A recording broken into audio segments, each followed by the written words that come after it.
All right. Please, I hope you can hear me.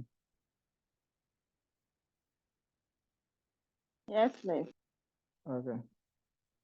All right. So let's finish. The leases there, we all have an idea. So we just brush through and talk about the things that maybe at the degree level you were not taught. Okay. So we are looking at IFRS 16, which is being replaced by this standard has replaced the old one that we have there. The old one was IAS 17, which was leases.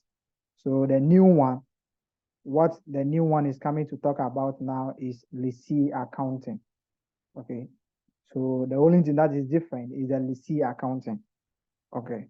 So if they say leases, leasing is one of the what? Is one of the ways of raising a finance, or it's one of the ways that a company can raise what? Funds for their business. So you have a machine there which you are not using and you need money to do something. So you can decide to give the machine out to someone who needs it, and you'll be taking rentals. You'll be taking rent tax. So, and this can be of two forms. It can be what we call an operating lease and also what we call a finance lease. But the question is, what is a lease itself? What is a lease itself? Okay, what is a lease? What is a lease? My people, what is a lease?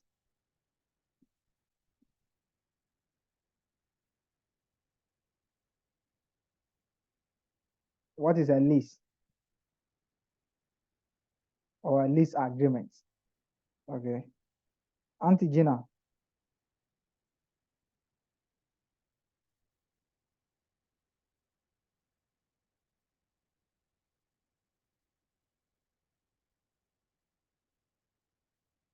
Auntie Gina, are you there?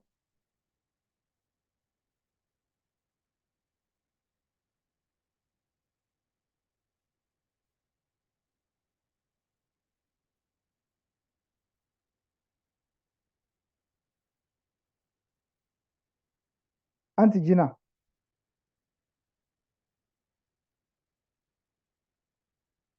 Oh, sorry.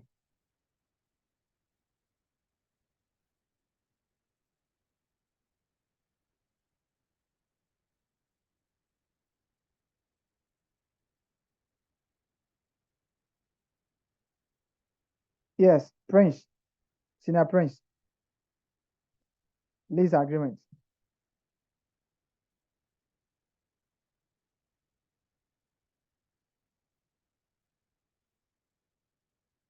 Prince, can you hear me? Okay. Can someone hear me? Yes, we can hear you. Yeah. But some people are saying that they are finding difficulty. Yes, Auntie, I know. Okay, so a lease agreement is an agreement between two parties where one of the parties agrees to lease an asset to the other party for a period of time. Okay. And this will not be for free. Okay, so you have to add the consideration for a reasonable consideration or something like that, or at a reasonable consideration. Okay. So it's a contract or it's an agreement between two parties where one of the parties called the lessor is giving what, or is granting a right of use to each asset to another party called the lessee for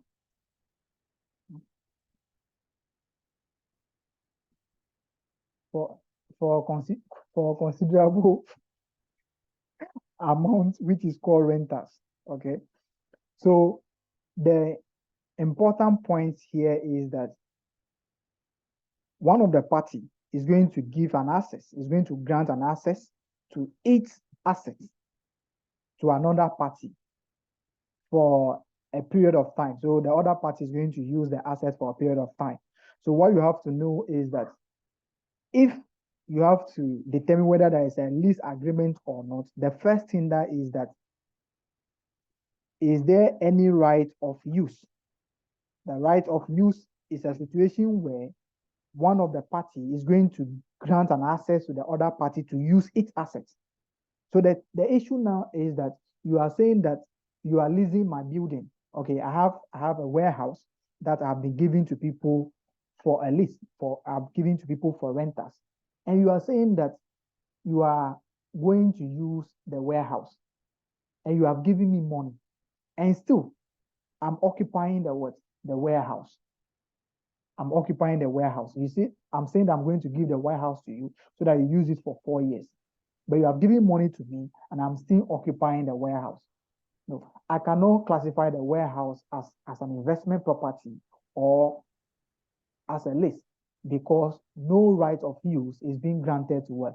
To the lessee. So what I will do is that the amount given to me by the lessee will now be used as, or I'll recognize the amount as a loan because there is no lease agreement. There is no lease agreement. So we have a lease agreement when one party has granted a right of use. The right of use means that the other party can now use the assets. The other party is free to use the assets. The other party has the asset in its possession or can use it, have the right to what? To use the assets. That is what we call the right of use. But at least without a right of use, the renters or the amount given should be classified as a loan. Should be classified as a loan for the lessor. So if you talk about lease, a lease is an agreement when one party called a lessor granted an access to each asset to another party called the lessee for a considerable what? Consideration or amount, which you call the renters. Okay, so basically what we can say is that for lease, we have two parties. For lease, we have two parties. We have the lessor, who is some people can say he is the grantor, or is the person who is giving the asset out. And we also have the lessee, and the person who is going to use the what? The assets. Okay, so we have the lessee, the person who is going to use the assets. So it means that these two people are going to be having what? Two different companies, and they are going to be accounting for this particular transaction. So we have the lessor accounting and the lessee accounting. These two people, how are they going to account for this particular agreement in their books? How are they going to account for this particular agreement in their books? Okay. The accounting treatment depends on the type of lease, depends on the kind of lease that we are going into, the type of agreement that we are going into. Okay. I can give you my building. But the maintenance and the repairs of the building is still my responsibility. It's still my responsibility. So you have access to the building, but the maintenance and repairs of the building, anything concerning the building or anything concerning the good condition of the building is still my responsibility during the what? The lease period. I'm giving you the building for 4 years, but the maintenance and everything concerning the building is still my responsibility.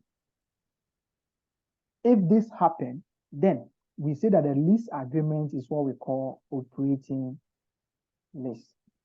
So the operating lease, the only thing that is being transferred is the right of use. The risks and control and maintenance associated with the asset is not passed to what? To the lessee. It's still the responsibility of the lessor. So a situation where only right of use is granted to the lessee, and the maintenance, control, and everything with the asset is still the responsibility of the lessor within the lease period. We say that is an operating lease. And how do we account for that? We are going to look at that. How do we account for operating lease? Operating lease in all cases should be accounted for using what we call amortization method. Amortization method. So the lessee is going to recognize an expense, and the lessor is going to recognize an income in relating to the renters. So the question now is, I'm giving you my building. I'm giving you my building for 4 years. Okay. And the amount that we are saying that you are going to pay is this. Okay. I'm saying that I'm going to give you a 12-month free period. a 12-month free period, and you are going to start paying the renters. Okay, so let's assume that 2021, for the whole of 2021, although you started using the building, but the whole of 2021, you are not going to pay anything. But you start paying renters of what? Of 5,000 every year for the remaining 3 years. In total, how much are you going to pay? In total, how much are you going to pay? The renters will be 5,000 every year for the remaining years. So the total renters will be what? 15,000. But the lease period is 4 years, isn't it? Okay. If the lessor want to account for this, are they going to recognize a revenue for 2021, or they will start recognizing a revenue from 2022?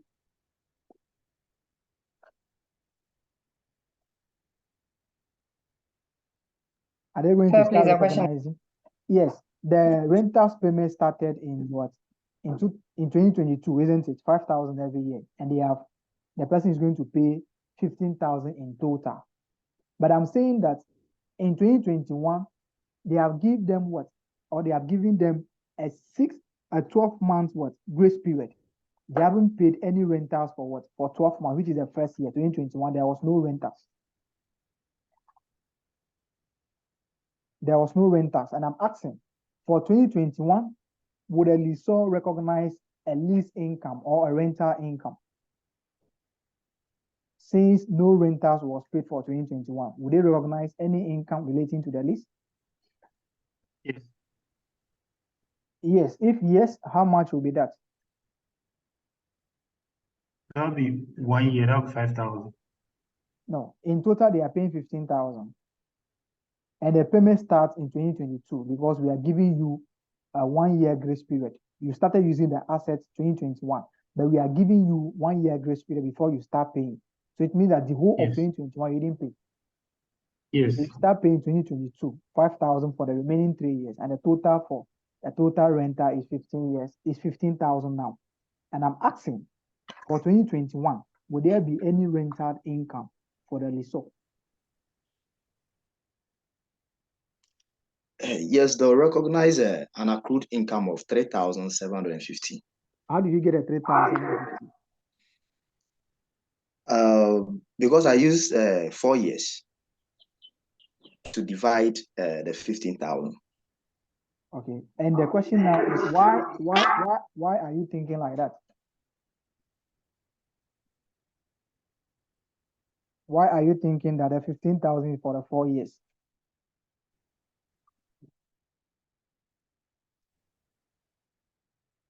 Senior, come back home.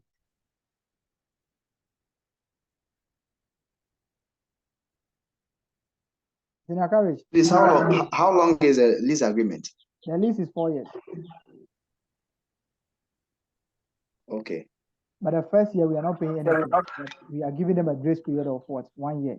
And they will start paying 3,000 from the second year every year. That will be 15,000. All right. Yeah, the 37, every year the rental income will be 3,750. All right. Yes, that is correct. But I want to know why. It's because the rent, the 15,000 rent is for 4 years. Yes, that is nice. Yes, but what I want to hear is not that, but that is correct. You see, the fact that they are giving you a grace period doesn't mean that it's for free. So it means that the rentals for 2021 was factored in the subsequent rentals that you are going to pay. So the rent for the first year, which is the 2021, is factored in the what? In the remaining amount that you are going to pay. So the 15,000 is for the 4 years, but they just want you to what? To be able to pay. So we are saying that, okay, don't pay for this year. So start paying for next year. Doesn't mean that this year we are giving the building to you for free. No. The first year rentals is captured in the remaining what? Rentals. So what we do is that, find the total rentals that the company is going to pay. Then you divide by the lease period. That is the amortization that I'm talking about. This is how we account for the operating lease. So we know the rentals for the year, then we amortize it over the what? Over the lease period. The lessee is not going to recognize what? An asset, because they don't have control over the asset. The control lies with the what? The lessor. The risks and the control associated with the asset is still with the what? The lessor. So we don't have any issue with what? A right of use. And this one too, we don't use issues of what? Discounting. Discounting works for only financing. So know your rentals, then you divide it by the lease period. And that will be the expense in the books of the lessee and also the income in the books of the lessor. So that is basically about the operating lease. That is basically about operating lease. Any cost that you are going to incur in arranging for the lease, you can either decide to expense it or amortize it over the 4 years. So the best option would be, okay, you have incurred maybe a professional cost of what? 1,000 in arranging the lease. So the lease is for 4 years. So we assume that the professional cost is also for 4 years. So you amortize this one also for 4 years. Okay, that is it. But you are not going to recognize any right of use as an asset, because the control and everything associated with the what? With the management of the assets within the lease period is still with the lessor. Okay, so the operating lease, only right of use is granted. Only right of use is granted. No control over the asset is passed to what? To the lessee. Let's come to a finance lease. Hello, Lanos. Yes, ma'am. Please, I'm a bit confused. I don't know whether my network didn't help me, but the understanding of the 3,700, when you have been granted a moratorium for the 6 months. It's 12 and months, how 1 year. 5, pardon me. It's 12 months, a year. Okay, it's rather a year. Yes, please.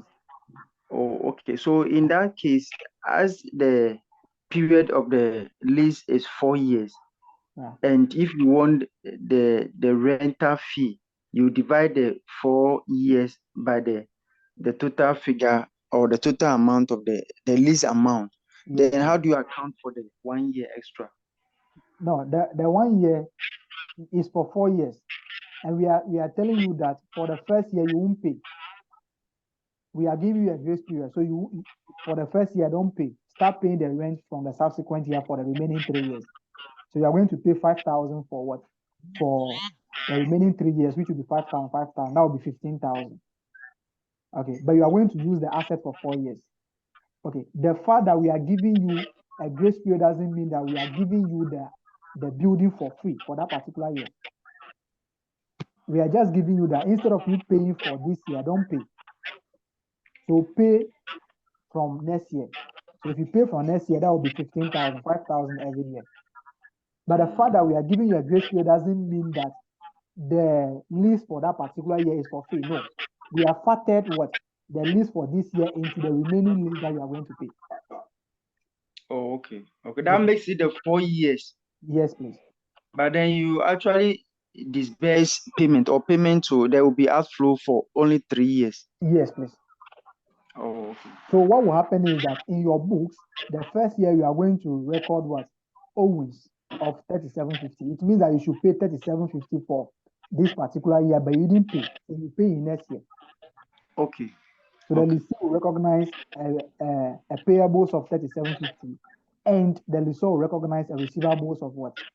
3750. The fact that we are giving you a grace period doesn't mean that it's for free. Okay. Okay. Yes. Okay. So let's come to the finance list. Okay, and our focus will be on the finance list. Okay, the finance list. The finance list. Under the finance list, right of use will be granted all rights, but additional things will be granted in addition to the right of use. So right of use will be granted, control, and risks associated with the asset will be passed to what? To the lessee, and the lease will be the lease is going to cover the substantial period of the what? The asset useful life. So if the asset is having a 20 years, the lease can be like 12 years. Okay, So the lease covers the substantial period of what? Of the asset useful life. The issue now is we are only concerned about the control and the risks. If you come to finance lease, the entity has the option to purchase the what? The asset at the end of what? The lease period. Okay, so if the lease is giving an option to the lessee to purchase the assets at the end of the lease period, we say that that particular lease is a finance lease, or ownership is likely to be transferred to the lessee at the end of the lease period. We say that that is a finance what? Lease. But the main factor over here I want to exercise on is the control and the risks. Okay, within the lease period, what is going to happen is that the maintenance, the repairs, and everything associated with the asset is now passed on to the what? To the lessee. It's not the responsibility of the lessee. In that case, we say that the lessee is controlling the what? The asset. So in that case, the lessee is going to recognize an asset in its books. If the lessee is not the one to take care of the what? The repairs and the maintenance of the assets, then we say that during the lease period, the lessee is the owner of the assets. Therefore, the lessee must recognize what? An asset in its books. But for operating lease, the lessor will still be recognizing the what? The asset. The lessee will not recognize the asset in their books. The only thing that they can do is to be expensing the renters,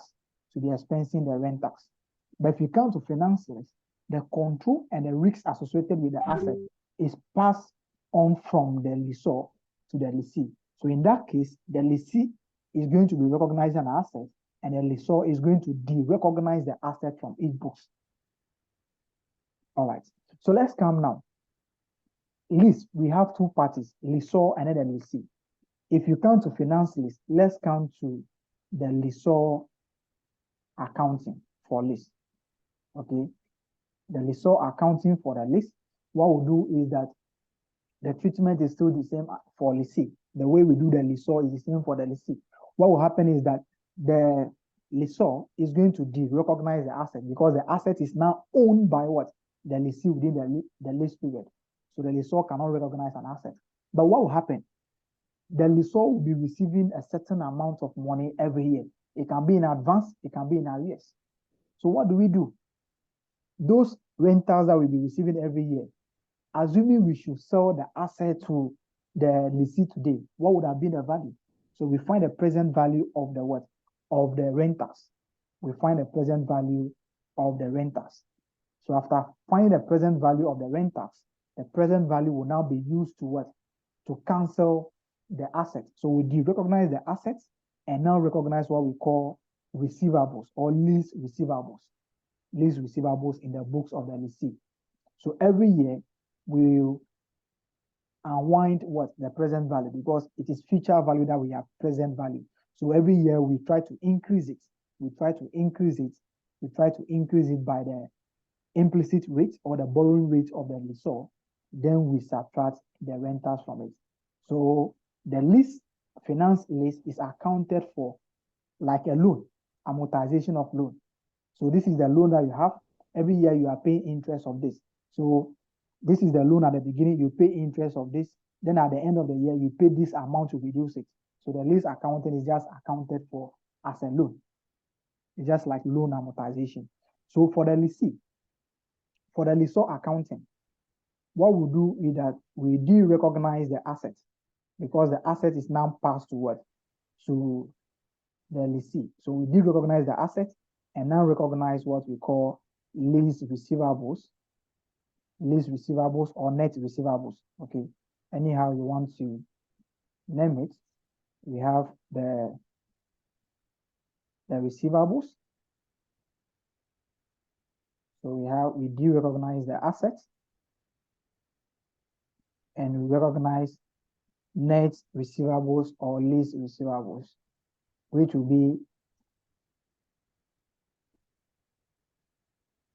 you can make it to be a current asset or a non-current asset, depends on the duration of the particular item there. So what we do, the question now is, what are the items that we are going to use for the lease receivables? So what will be the component of the lease receivables? What are the items that we are going to use?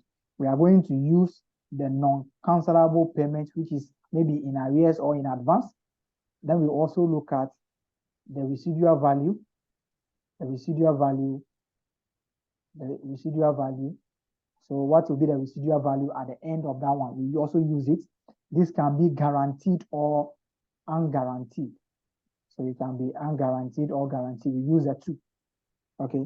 We can also use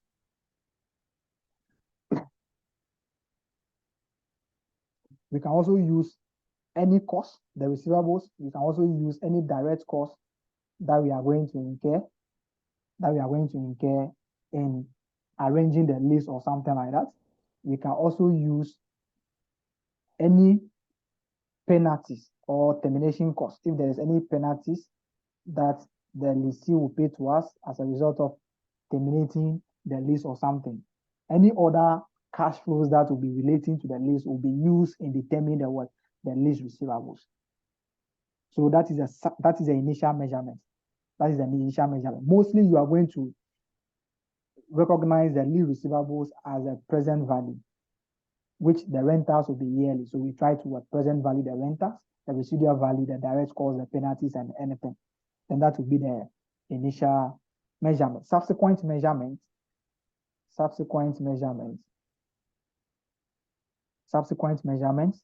will be the amortized cost. Okay. Gone are the days that we have the sum of digits yet method. After the introduction of the IFRS 16, we don't have the sum of digits yet method again. We use the amortized cost. The amortized cost, we pick the years, we pick the present value, just like financial instrument, what we did for financial instrument. Okay. What we did for financial instruments. So we take the balance at the beginning, we charge interest, then we subtract the rent tax. Then what will be the balance remaining? That will go to profit or loss. That is what we do under the lessor accounting. So let's pick a question and demonstrate what we are talking about. Let's pick a question and demonstrate what we are talking about. Okay. Let's pick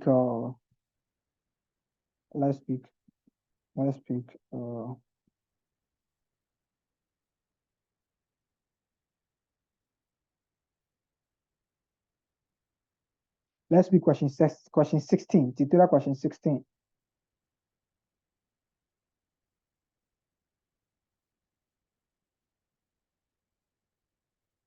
Tutorial question 16. Who can help us with that?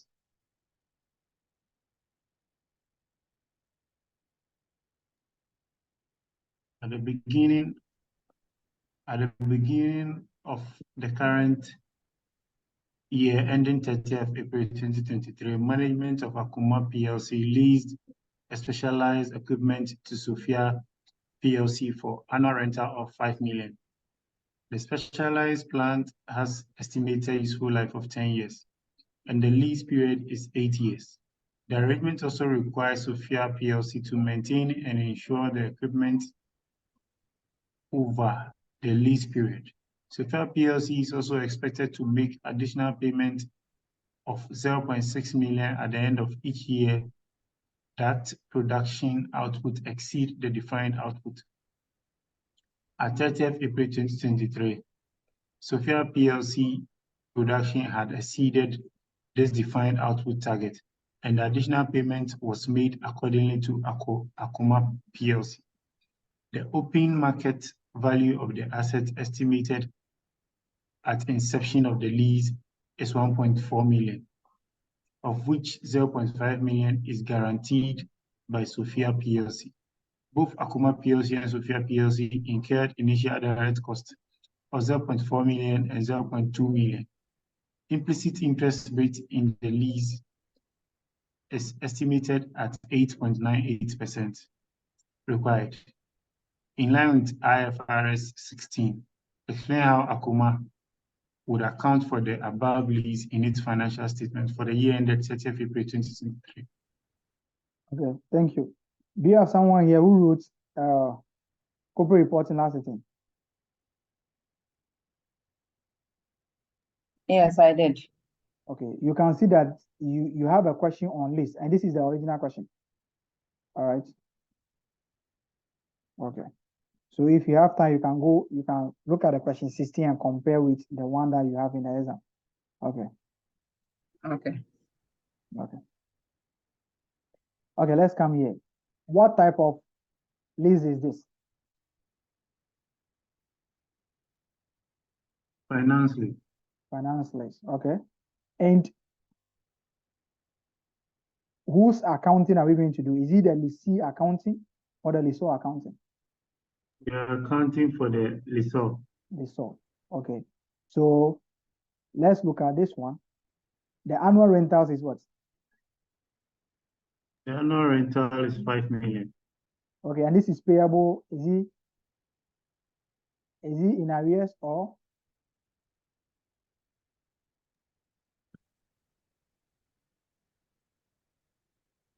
The question wasn't clear about that. Okay, so if the question is not clear, you use the default in arrears. Are we okay?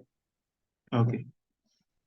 So the special plant has estimated useful life of 10 years and the lease period is 8 years. So this is also telling you that it's a finance lease. Finance lease, the lease will cover the substantial period of the asset's useful life. The arrangement also requires Sophia to maintain and insure the equipment. This is telling you that this is a finance lease. Okay.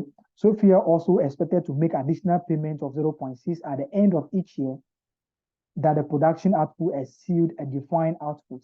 Would this also be part of the consideration that we are going to use for calculating the lease receivables? Yes. Is this an amount that you can avoid? For the lease, we use unavoidable what? Cost. Can you avoid this particular amount?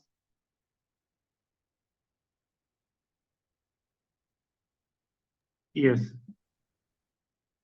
Question 16. We are solving question 16. Tutorial question 16. You can see that this particular 0.6 is unavoidable. It is based on performance what? Condition. Condition. Okay. It can happen that during the four years period, their production will not exceed that particular capacity. So they will not pay any amount. So this is not an amount, a guaranteed amount that the lessor is going to be receiving from what? From the lessee.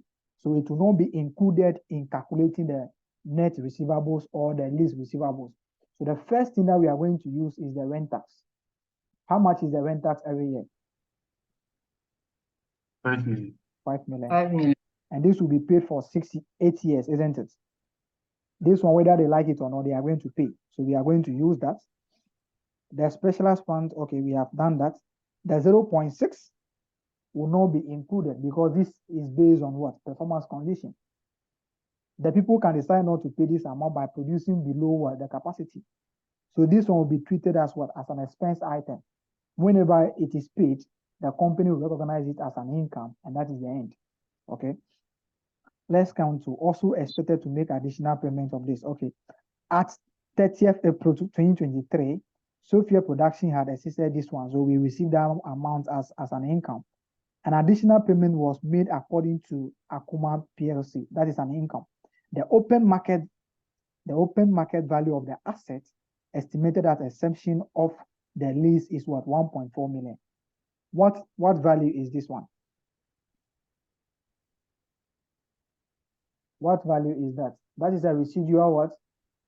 Residual value. Okay, and that will be 1.4. Okay, we use both the guarantee and unguarantee. The guarantee is for the lessee. The unguarantee is for the market. The lessee is that we can give you this amount of what? Of the residual value. But it doesn't mean that we are not going to sell the asset for 1.4. So this residual value will be received at the end of the what? The lease period, which is 8 years. So what will be the today's value of this? The present value is. Okay, let's count to, of which 0.5 is guaranteed by Sophia. So what we are saying is that the 0.5 out of the 1.4, 0.5 is guaranteed by Sophia. So if you are doing lease accounting, we are going to use the 0.5 as part of their what? Their payment, the amount that they are going to pay to the lessor. But we use both the guarantee and the unguaranteed residual value for the lessor. when we are calculating the present value of the net receivables. Let's come to this one. Both Akuma and Sophia incurred initial direct costs of 0.4 million and 0.2 million. Implicit interest rate in the lease is estimated at 8.98. So we mostly use the implicit interest rate, but sometimes the implicit interest rate might not be available at the time of what? The lease agreement. So if that happens, use the borrowing rate of the lessee if you are doing lessee accounting, or use the borrowing rate of the lessor if you are doing the accounting for the lessor. Okay, let's come here. They are saying that the two people have incurred initial direct cost of what? Of 0.2 and 0.4. What is the cost incurred by Akuma? What is the direct cost incurred by Akuma? What is the direct cost incurred by Akuma PLC?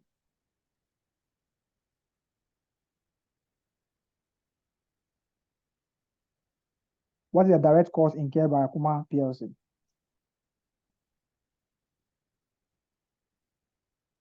$0.4. Okay, that will be 0.4.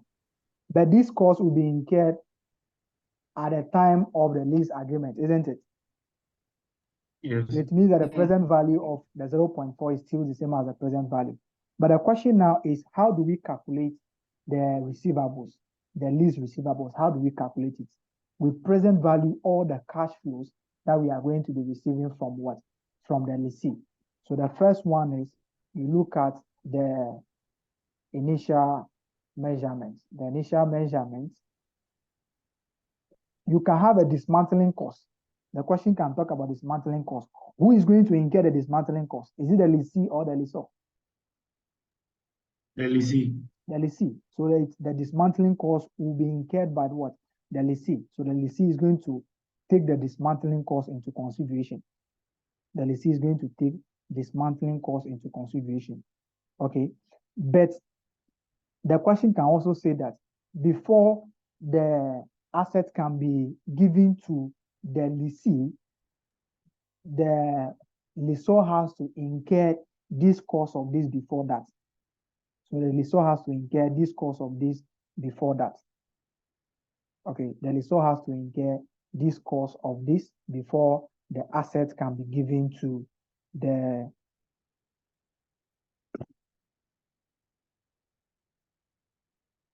lessee. So that cost, it depends. You can treat it as an expense, or you can treat it as part of what? The cost.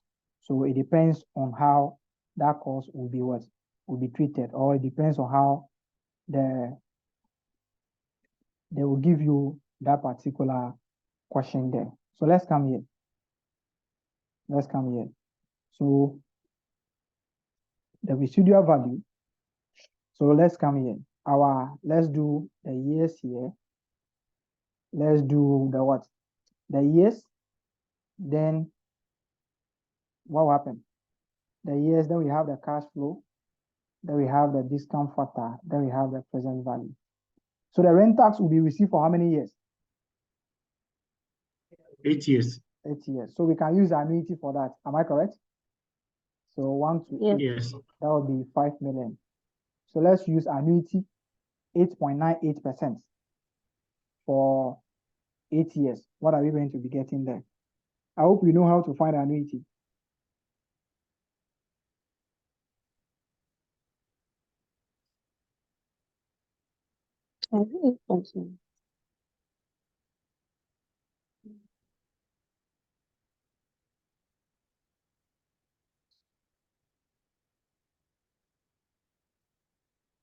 I'm getting 5.3, 5.540. Is that correct?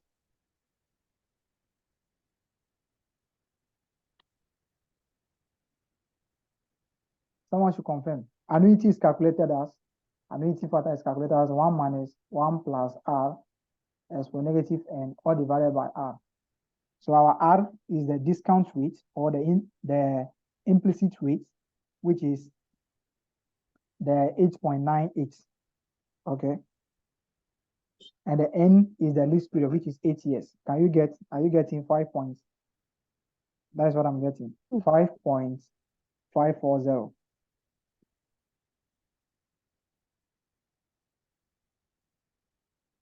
Is that what you're Yes, confirm. Okay. So let's count to, 5.538. okay, let's count to the 8th year. The 8th year, what will happen? We have the residual value, isn't it? Okay. So let's find a discount factor for the 8th year. That will be 1.0898 exponent 8. 1 divided by 1 divided by 1.1 divided by 1.0898 exponent 8. I'm getting 0.503. 0.503. Confirm?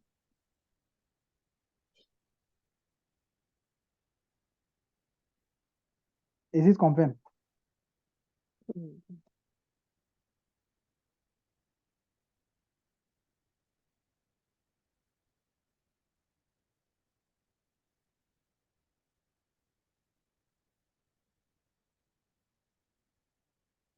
Yes, confirmed. Okay, let's find a present value. Given it Yes, confirmed.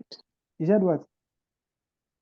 I had 0.505 or Okay, 506, but I don't know why you are getting the 3 though. okay, let me still put it on the calculator. The approximation is always down to 3 decimal places. Okay, so 1.08 Answer for me is confirmed. It's confirmed. is confirming. Yeah. Okay, so let's find the present value one by one. It will be 5 million times the discount factor 5.540.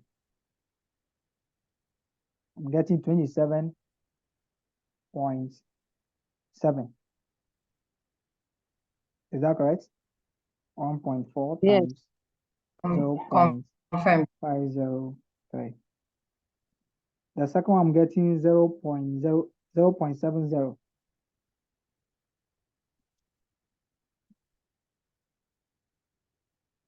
Confirm?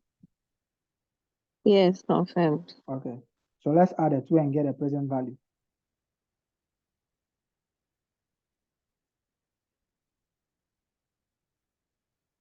So 8.4. 28 point what? 4. 4. Okay. So what will be the initial amount of the receivables? We add a direct cost, isn't it? Yeah. The direct cost should be an expense. But since we want to capitalize it, it means that we are going to debit the assets. So direct cost will be 0.4. So what will be the total amount?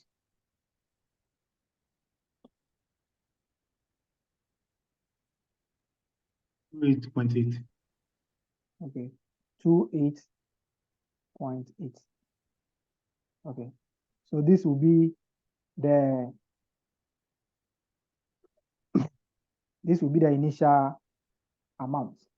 This will be the initial amount to the receivables. But the question is, how will this be measured subsequently? What will be the subsequent measurement of this particular item? So let's come to the subsequent measurement of this particular item. Okay. So let me just put those together there. Subsequent measurements.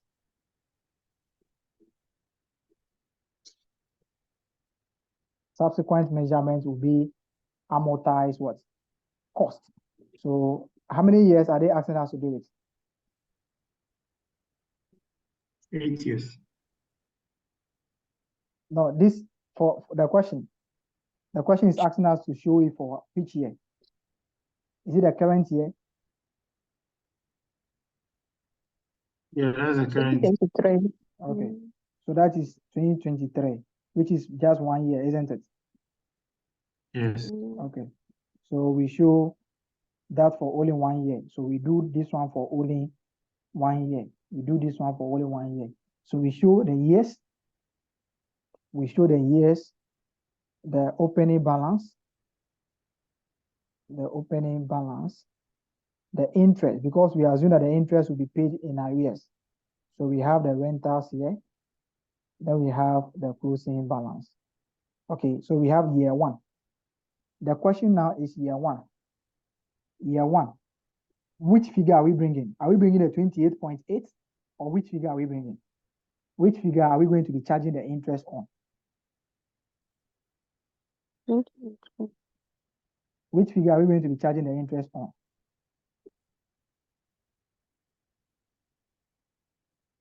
The 28.8. 28 point, are you sure?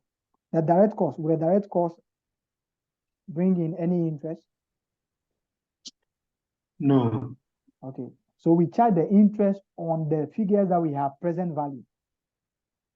You see, the figure that we should have at the end of the 8 years for the residual value should be 1.4, isn't it? The residual value, the figure that we should have is 1.4, but today the value is what? 0.70. It means that we have to be increasing it to the end of 8 years, then we have a 1.4 as the what? As the residual value. Are we okay? Let's come here. For the 8 years, what we should have for the 8 years to be 40 million. The rentals, the total rentals that we are going to receive will be 40 million. That will be 5 million every year for 8 years. That will be 40 million. But the today's value is 27.7. It means that we have reduced it to today's value. What do? We'll be discounting it. We'll be compounding it every year so that at the end of this one, we have 40 million. So the figure that we are going to use is 28.4 because the 0.4 is not present value. It's the same as 0.4.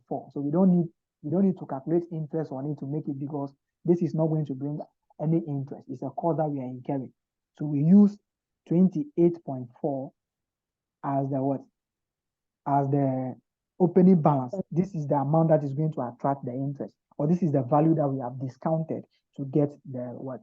The present value. So we compound it every year to get their actual value at the end of the lease period. So that the interest on them will be what? 8.98. And what are we getting there? If you calculate interest on that one, 8.98%. 2.55. 55. Okay, 2.55. At the end of the year, how much are we going to receive? Okay, our money that is with the people is 28.4. They have to pay interest of 8.98. So we are calculating the interest. The total amount that we should receive from them at the end of the year is 28.4 plus 2.55. By the end of the year, they are going to give us 5 million. So how much will be left? 25.95. 25 point what? 95. 95. Okay. 29.95. Okay. So you can stop here because they are asking you to show only 1 year. So what you do is that the company is going to recognize a finance income of 2.55, and they're also going to recognize a finance income or income of 0.6, which is the additional amount that they have received. But in the statement of financial position, they will now recognize, you add a 0.4 to this one, which is the direct cost. So you add this and this, then that will be the receivables that they will have in the statement of financial position. That will be the receivables that they will have in the statement of financial So you position. mean the 0.6 plus the 0.4? No, the 0.6 is the additional amount that they have received, because they say that they will pay additional 0.6 if they use the assets to achieve a plan, what expected target or something. And the people have achieved that and they have paid the 0.6. So that is an additional income that is coming in. So this will be recognized as an income. But you can see that the figure that we have over here, the 0.4 is not part. The total figure that we have used is 28.8, but we use only 28.4. So it means that the closing balance over here is relating to only 28.4. So after that, you add a 0.4 to it, which is the cost, to get your closing net receivables. Okay. What do I want to say? Yeah. So what the 25.95, you add 0.4. So in year two, the opening balance, would it be 26? No, it will be 25 because the 0.4 is not attracting interest. So at the end of the year, year 2, will you still add the 0.4 again? Yes, please, because the 0.4 is not part of the figure that you have done to get the closing balance. Okay. All right. So the 26, you are getting 26 point something. That will be the net receivables. But someone can decide to separate it as current asset and non-current asset. That is not necessary here. I'll do that one for lease accounting, lease accounting. Okay. What I want to say over here is that the receivables at the time of what? This one is 28.8, isn't it? It can happen that Yes. the value of the asset is 30 million. Okay, the value of the asset is 30 million. So since we are giving the asset to what? To the lessee, we have to take the asset out of our books. But the value that we are going to receive now is 28.8 million. But the present value of the asset is what? 30 million. You can see that there will be a difference of 1.2 million, isn't it? Yes. Okay, so this will be taken to profit or loss as a loss. You can also happen that the value of the asset is 25 million. So there's a difference of 3.8. That will be taken to profit or loss as a gain. So that is how we de-recognize the asset. But the question did not talk about the de-recognition. De-recognition. Okay. So the lessor accounting is the same as the lessee accounting. But instead of right of use, we use lease receivables, or instead of liability, we use lease receivables for that particular one. The calculation is the same. The calculation is the same. Their finance cost is finance income for the lessee, for the lessor rather. All right. Let's move on to another. Okay. Can we pick additional questions so that maybe we decide to finalize the understanding on the lessor accounting? Let's see whether we can pick additional question for that.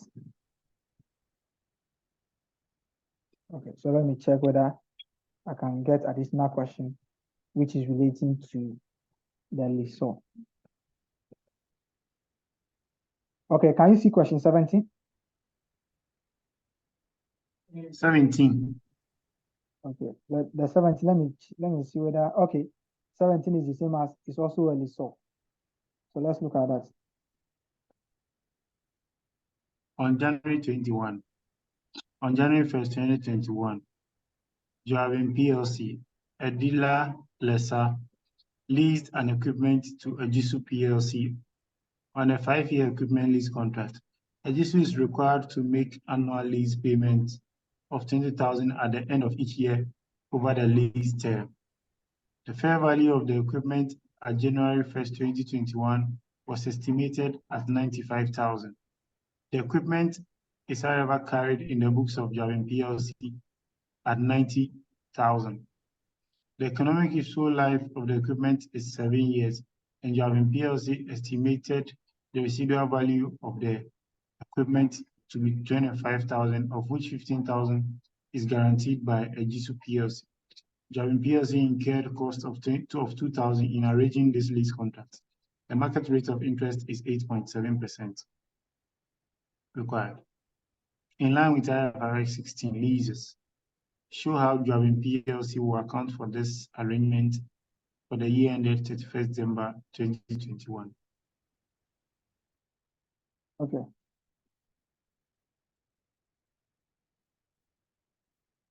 Okay. So you can see that this is also what? A lessor accounting, isn't it? Okay. So let's get the figures that we are going to use. Let's get the figures that we have to use. Okay.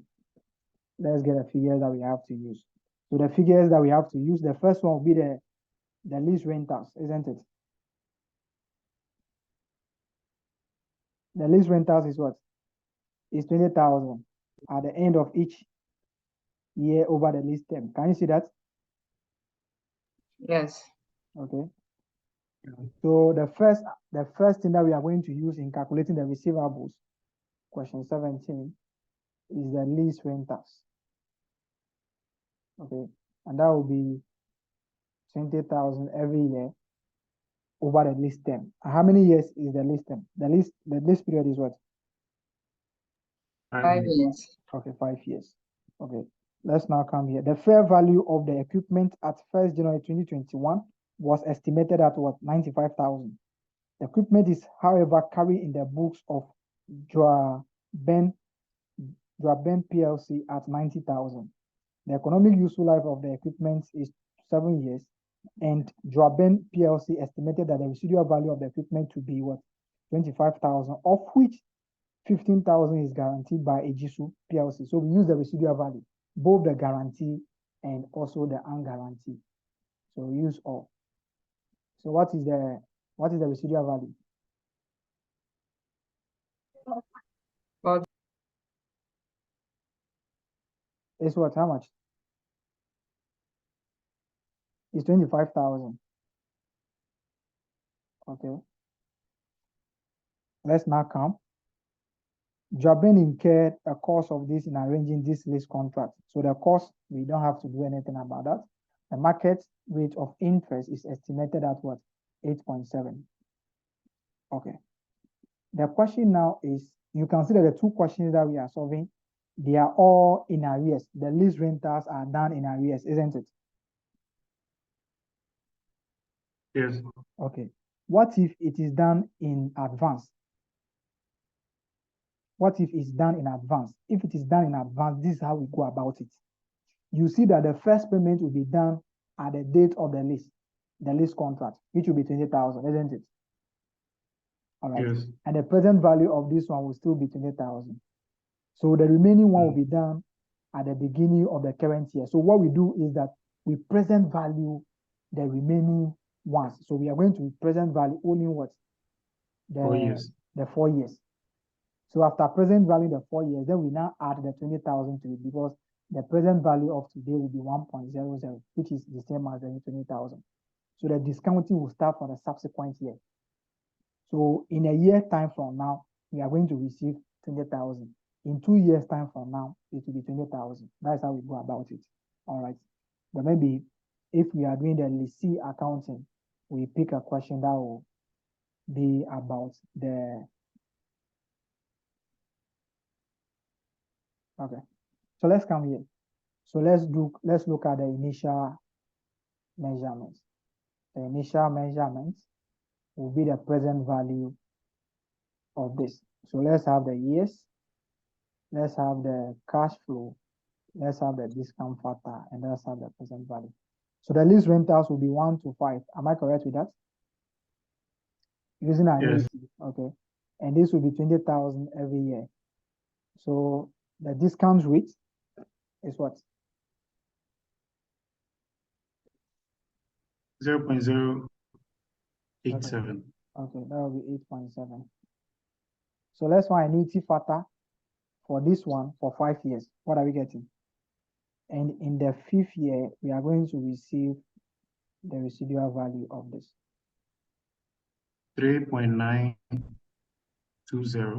3.920. Okay. What will be the discount factor for the 5th year?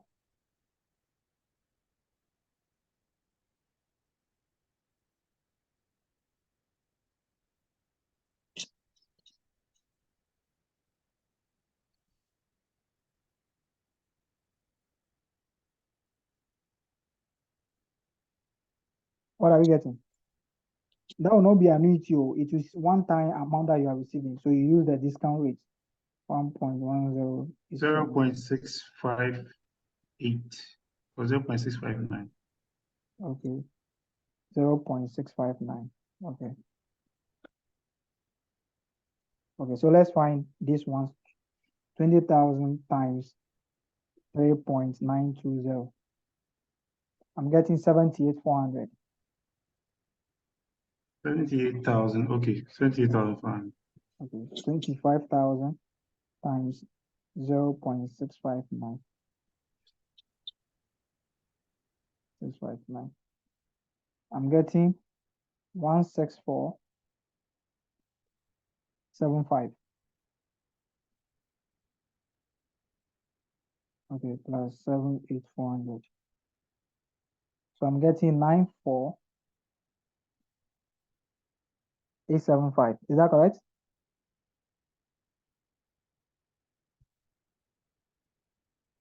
I'm getting 94,875.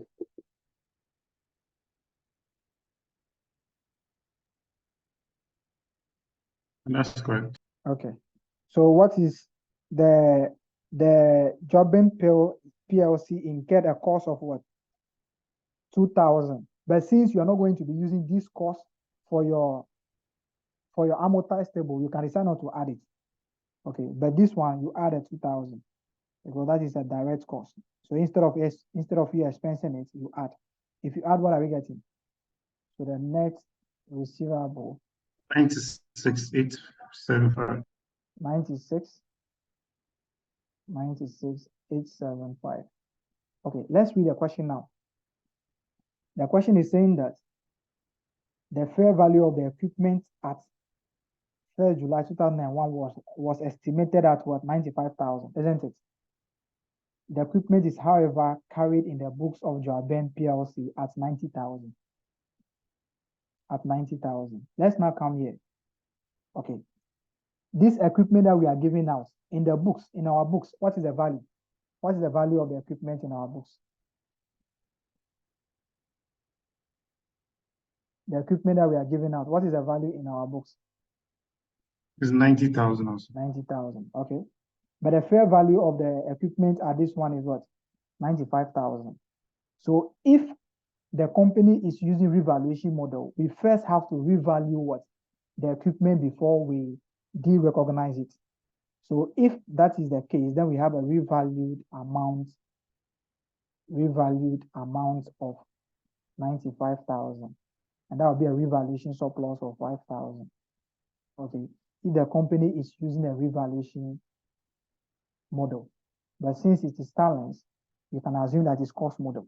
But if it is revaluation model, we first revalue the asset to 95,000 before we de-recognize it. Okay, so in the books, after fair valuing the asset is now 95,000. But how much is our receivables? How much is our receivables? Receivable is 96,000. Are we having a gain or we are going to have a loss? If you want to de-recognize the asset, we are going to have a gain of what? Of 96,875 minus what? 95,000. And that will give us how much? 1,875. Okay.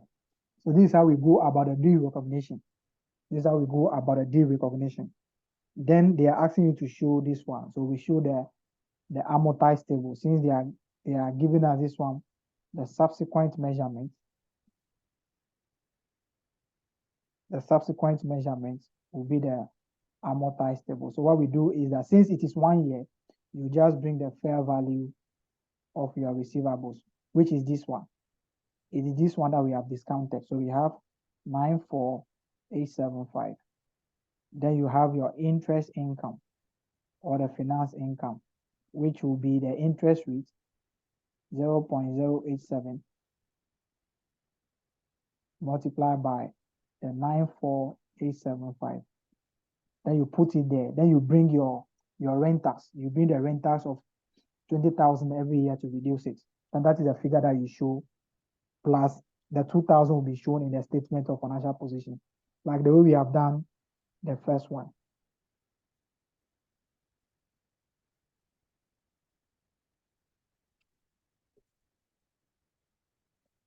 Okay, so let's come to lessee accounting.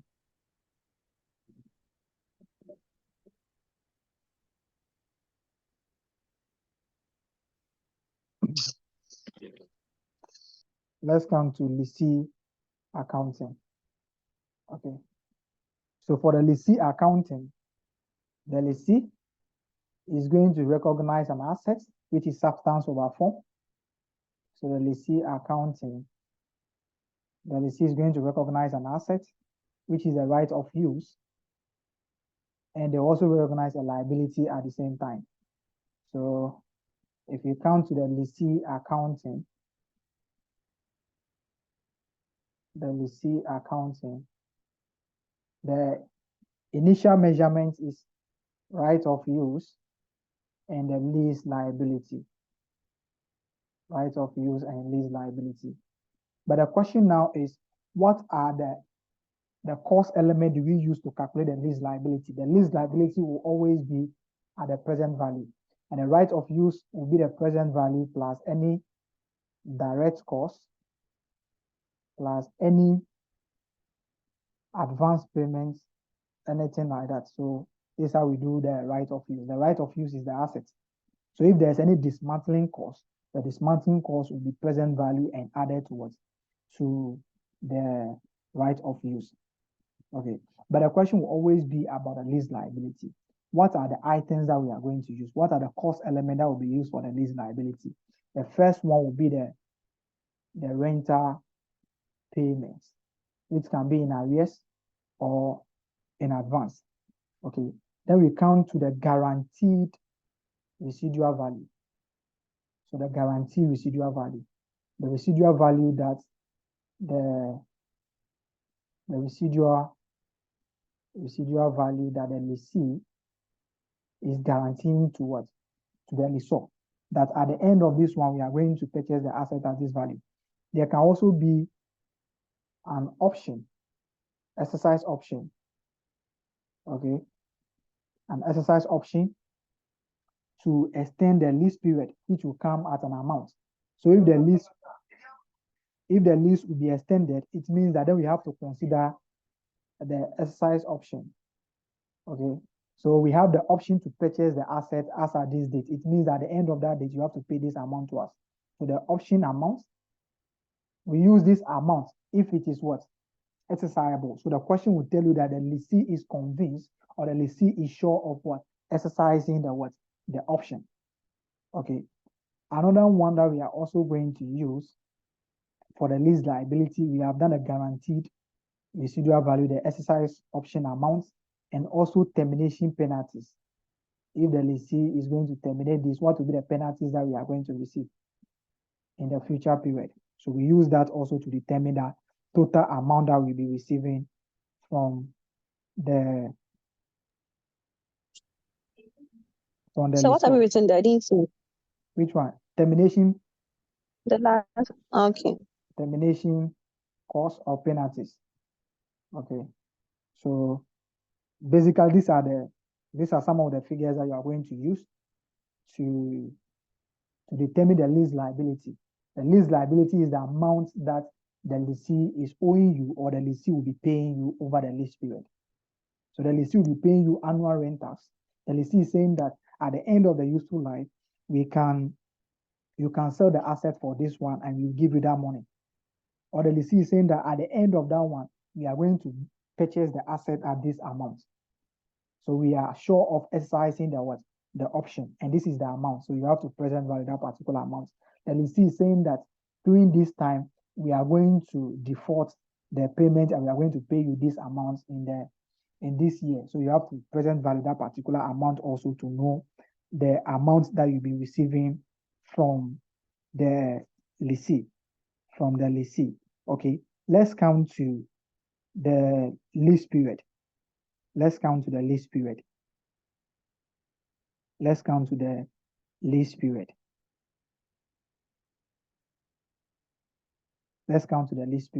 So if you want to, the right of use, we have looked at how it will be calculated. I've given you a building, but before you can use the building, you have to do an extension to the building. So in that case, the amount that you'll be paying me or the cost of the asset, thinking that if you should buy the asset today, the amount that you are going to pay for it, you have to add the extension amount to it. Because without the extension, you cannot use the asset. So the extension cost is a cost incurred to bring the asset to a situation or condition that will be ready for use. So any direct cost or any other cost that the lessee is going to incur to make the asset or to bring the asset to a condition that it will be better for its intended purpose, all those costs should be what? Should be added to the right of use. This one follows the principles of the PPE. If you have to do any cost on the asset, which is going to take a substantial period, and you have taken a loan to finance that particular activity, the borrowing cost relating to that particular loan for that particular period should be capitalized, should be added to the right of use. So you have the right of use is just like an asset. So any direct cost to bring the asset to a condition that it will be ready for use will be added to the what? To the right of use. So any cost at all. But if there's no other cost, then the right of use is the same as the present value of the lease liability. Because the assumption is that if the lessee should buy the asset today, that is the amount that they should pay, and that is the value of the asset. And the right of use will now be depreciated over the lease period. Okay, but the depreciation, the years that you are going to use, if the useful life of the asset is higher than the lease period, then we use the lease period. But if the useful life of the asset is lower than the lease period, then we use the useful life of the asset, because you can't say that the asset is 5 years and you are going to be leasing it for 7 years. It is abnormal. So the lease liability, what we do is that the lease liability relating to the asset will be 5 years, but maybe the lessor has given additional loan for 2 years to what? To the lessee, and that is for the remaining 2 years. So any of them that is shorter, we depreciate the asset. But if the useful life is higher than the lease period, the right of use will be depreciated over the lease period, Okay. Subsequently, how do we account for the lease liability? The initially will be the present value and then the right of use. Subsequently, the lease liability will be carried through amortized cost, and the right of use will be depreciated. Okay, the right of use, the lessee can choose cost model or revaluation model for the right of use. So if the question says that the lessee is using revaluation model for its right of use, you know what to do in line with IS 16 PPE. So how we account for revaluation model, or how we account for asset carried to revaluation model, the same thing will be applied for this particular one. Let's pick some 2 questions, then we move on to reassessment of lease liability. Okay, we also have low value lease that will be accounted for like the operating lease. So we don't have any problem with that. And we also have the short-term lease, a lease that will be taking maybe 12 months.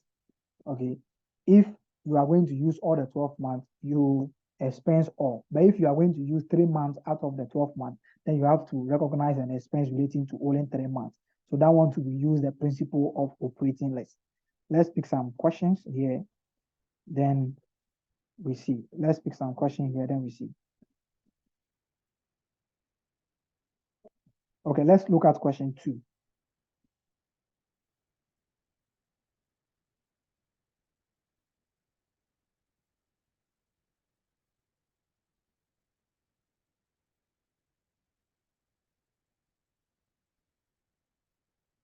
Let's look at question 2. Tutorial question 2. All right. GTA entered into a second agreement to lease a further item of plant on 1st January 2022 or 2002. The lease requires the annual payment in advance of 400,000 for 6 years, and the machine has a useful life of 6 years. The first repayment has been paid already. The present value of the future lease payment was 1.3 million. The interest implicit in the lease is 16% required. Calculate the carrying amount of the non-current lease liability at 31st December 2002. Give your answer in the nearest thousands of CD. Okay, so you can see that they have given you the present value already. All right, but we are going to show how to calculate the present value, though they have given us the present value of the remaining lease that you'll be paying, but we are going to show how to calculate that. So let's come to the initial measurements.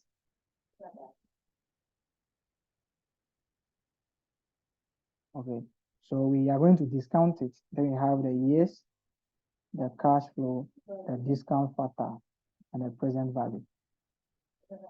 Okay, so what is the discount factor in the question? 16%. 16%. Okay. So the renters are paid in arrears, isn't it? They are paid in advance rather. Okay. So it means that Yes. the first one will be paid now, which is year 0. Now is year 0. So the cash flow Yes. will be 20,000 and this will be 1.00. So the liability will still be what? 20,000. It's 400,000. It's 400,000. Okay, sorry. Yes, please. So that will be 400,000. Okay.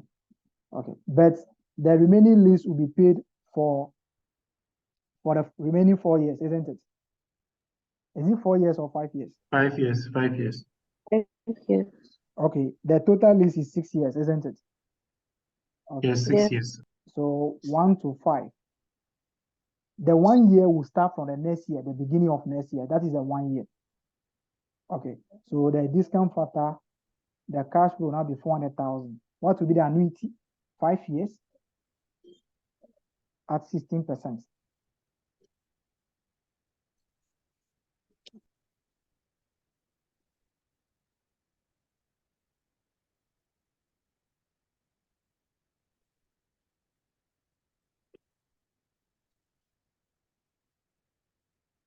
Three point 3.274.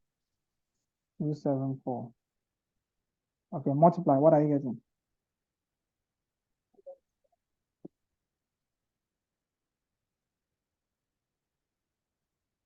1,309,600. Okay, you can see that they have given you the present value already, isn't it? Mm-hmm. Okay, they have given you the present value of the future lease payment was 1,300,000. So just use the 1,300,000. We can still go ahead and use the 1,300,000, but I just want to show how you can calculate it. Are you okay? So this will be 1,700,000. Okay, but out of this is the total amount that you are owing the person, but you have paid what? 400,000 already, isn't it? So the total amount that you should be getting from the lease is 1,700,000, but you have paid what? 400,000 already. So the remaining amount that you are going to pay, the present value of the remaining amount is 1,300,000, and that is the lease liability. That is the lease liability. But I just want to show you that if you consider the 400,000, then the total amount will be this one. This is because you are here to pay the 400,000. So we have included the 400,000 in the calculation of the lease liability. But in actual sense, we have paid the 400,000. So the amount that you'll be owing will be 1,300,000. So if the payment is done in advance, the lease liability is calculated taking into consideration the remaining renters. So it means that this is not going to be paid because we have already paid this one. So we consider only the remaining lease for the 5 years. So this is how we are going to calculate the lease liability. The lease liability will be calculated taking into consideration the remaining renters that are here to pay. And that is the amount that you are owing. You use the remaining amount that you are here to pay, and that will be the liability, and that will be 1,300,000. Okay. But let's come here. So the initial recognition, the initial measurement will be debit right of use of 1,700,000. Then you credit lease liability. You credit a lease liability of 130,000. Then you credit cash of 400,000. Do you understand this entry? Yes, sir. Okay. In actual sense, the total amount, okay, the asset that we are getting, the amount that we are here to pay the people is 1,300,000, but we have already paid them 400,000. So it means that the total amount of the asset that we are taking from them is the amount that we are here to pay plus the amount that we have already paid, and that will be 1,700,000. So that is the right of use. The lease liability is calculated on the remaining rentals that you are here to pay. But the right of use is calculated taking into consideration all the payment that you have made in relating to the asset. All the payment that you have made and you are here to make, or you are here to make in relating to the asset. So the entry will be, the right of use will be recognized at 1,700,000. The liability, the amount that you are here to pay is this one. You have paid cash of what? 400,000. That is the right of use. So the subsequent measurement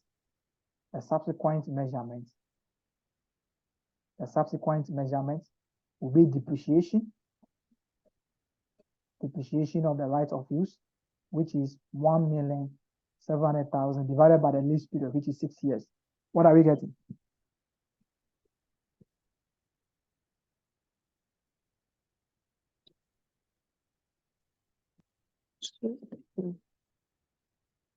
$283,333.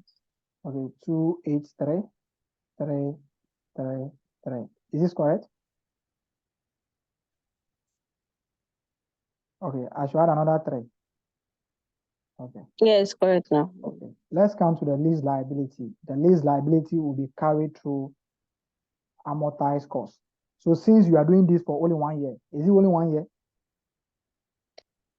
Yeah. Yes, that will be only 1 Yes. year. So what we do is that we bring the lease liability, the liability at the beginning, which you can bring all the 170,000, 170,000. Then you bring the rentals. Then you bring the rentals of 100,000, which will be 130. Then you come and charge the interest on this one. Okay, but since we are doing this, you can just bring the 130 over here and charge the interest on it directly without bringing the rentals payment, because the rentals will be paid at the beginning of the next year. So you can do it like this: bring the total amount, then your rentals. You have paid the rentals at the beginning, so the 400,000 will be taken before you count your finance cost. Before you count your finance cost, the finance cost will be 0.16 times 1,300,000. What are we getting?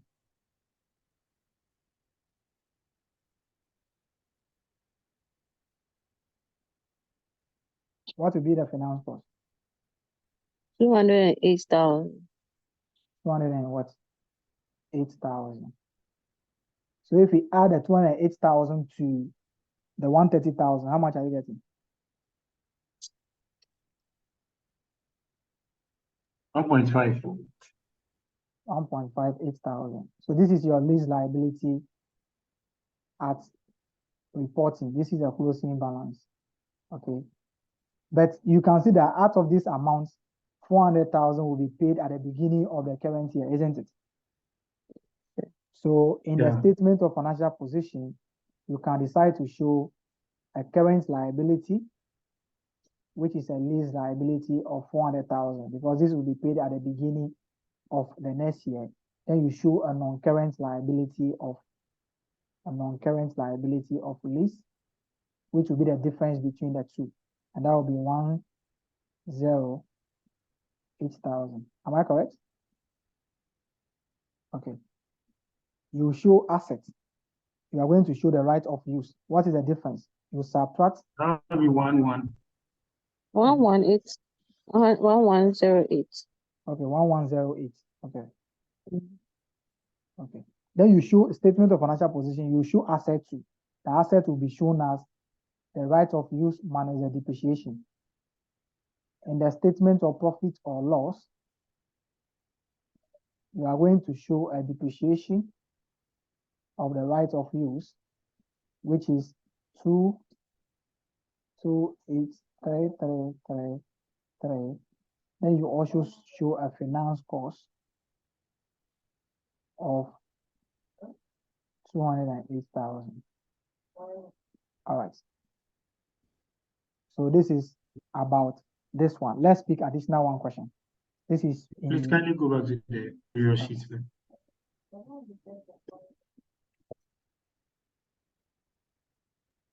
Sir, yes, please. sir, please, the statement of financial position, you didn't bring the right of use. Yeah, Okay. you can bring it. I say you bring it, but I don't have space. The asset should come first before that one. Okay. So that will be Alright. 170, 1 minus 283333. So you put it there as a right of use. All right. Let's pick additional one question. Then we move on to reassessments, reassessing of lease terms. Okay. The previous sheet, please.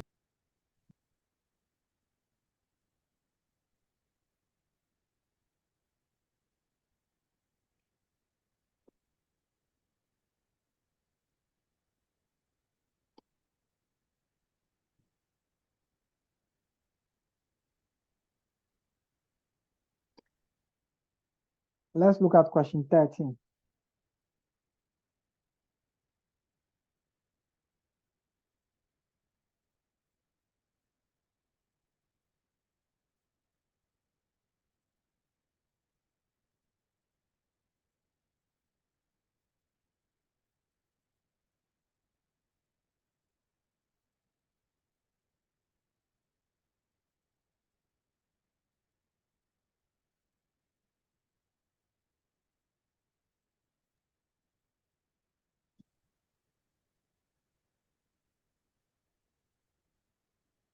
On 1st July 2010, Jumaso PLC began to lease a plant under a 5-year lease.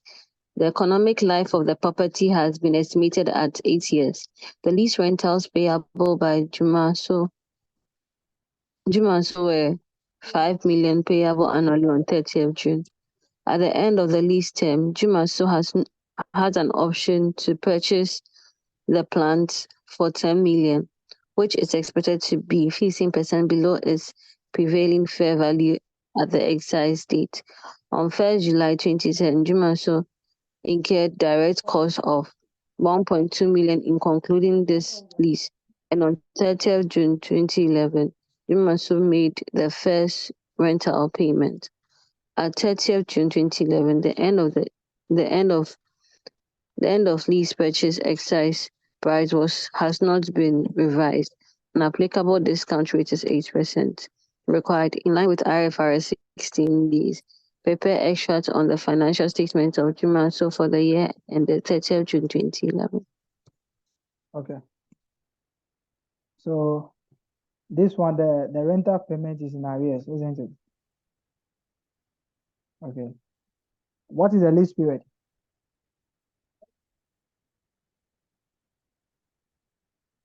I said, why in arrears? They said they did a first rental payment of 1.2 million.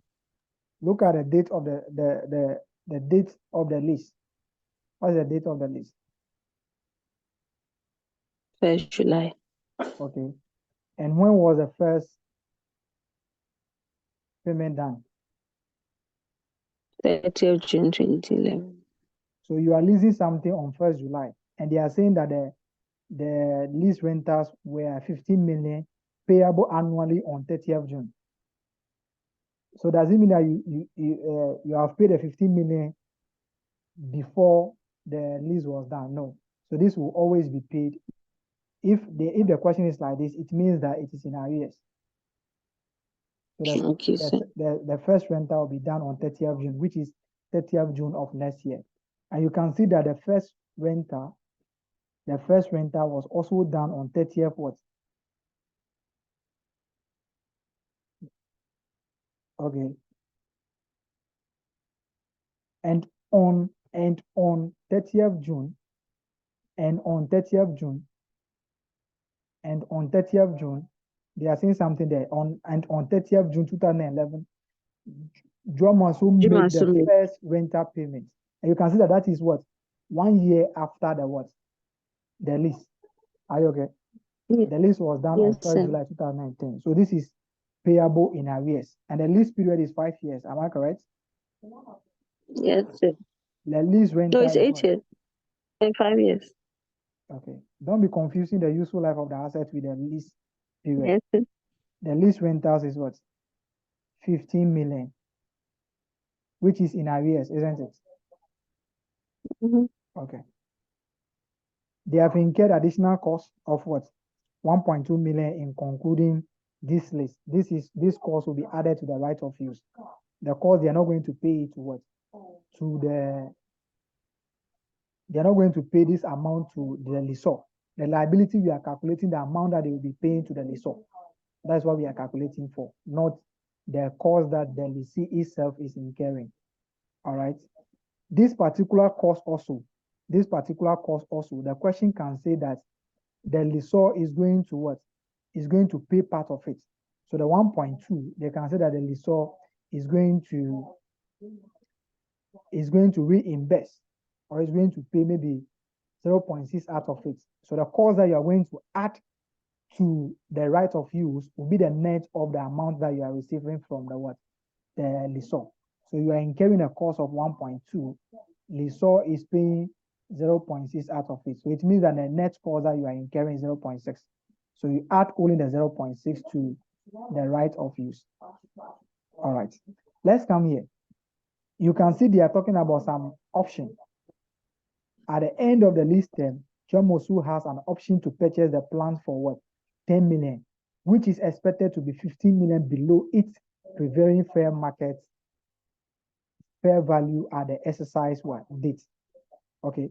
They are also saying that the exercise price has not been revised. Okay. They are saying that at the end of the lease period, the lessee has the right to purchase the asset for what? For 10 million. But the question is the lessee willing to exercise the option? Are we giving anything in the question saying that the lessee is willing to exercise the option? Do you have anything in the question saying that the lessee is willing to exercise the option?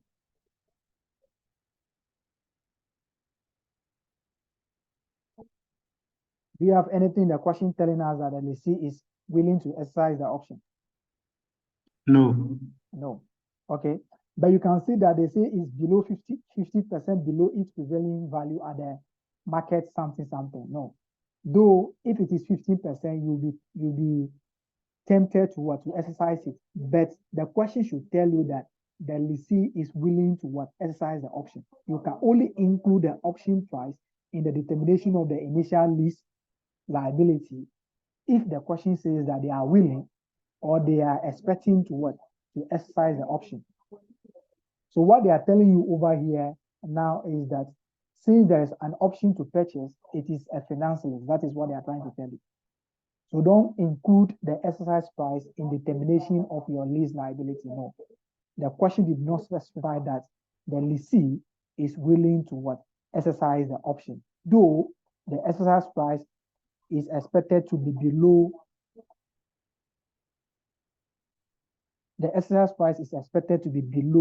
the fair market value. But this is just an assumption at today. What if at that date, the price is now higher than that one? No. Though it is 15%, you are paying 85% of the actual value. That would be tempting. But are you willing to pay it? The question did not state that. So we ignore the exercise price. So let's calculate the lease liability.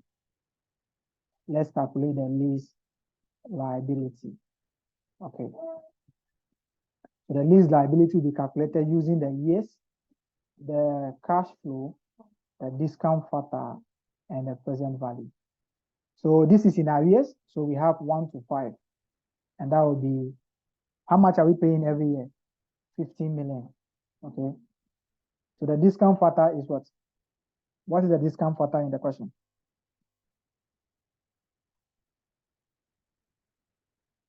That is 8%. So let's calculate annuity, 8% for 5 years. What are we getting?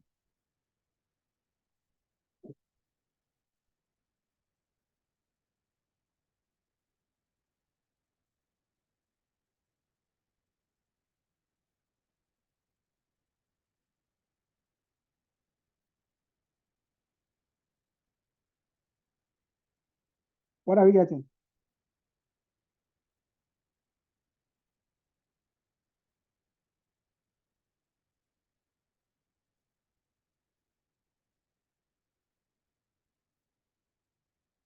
Please, what are we getting? Sir, please, sir, come.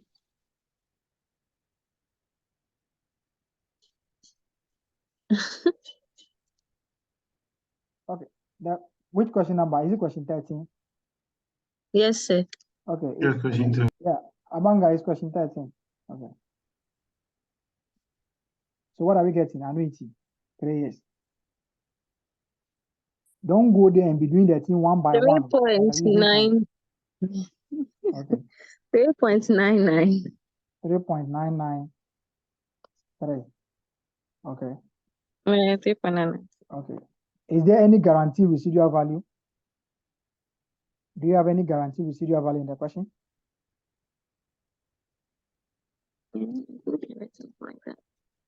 There is no guaranteed residual value. Okay.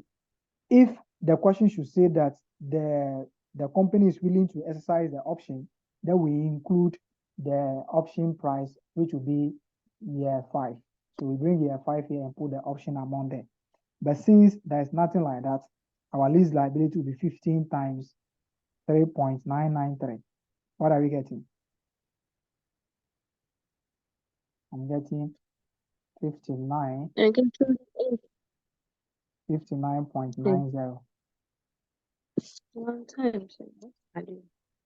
Okay, 59.90. That is the lease. Yes, sir. Okay, that is the lease liability. And the lease liability is that. Let's calculate the right of use. The right of use is calculated as a lease liability, the present value of the minimum lease payment, which is the lease liability, which is 59.90, then plus any direct cost, any initial direct cost. So direct cost incurred is what? 1.2 million. Okay, this direct cost can be a delivery cost. It can be installation cost. It can be any of the direct costs. Okay, so that would be 1.2. So if we add it, what are we getting?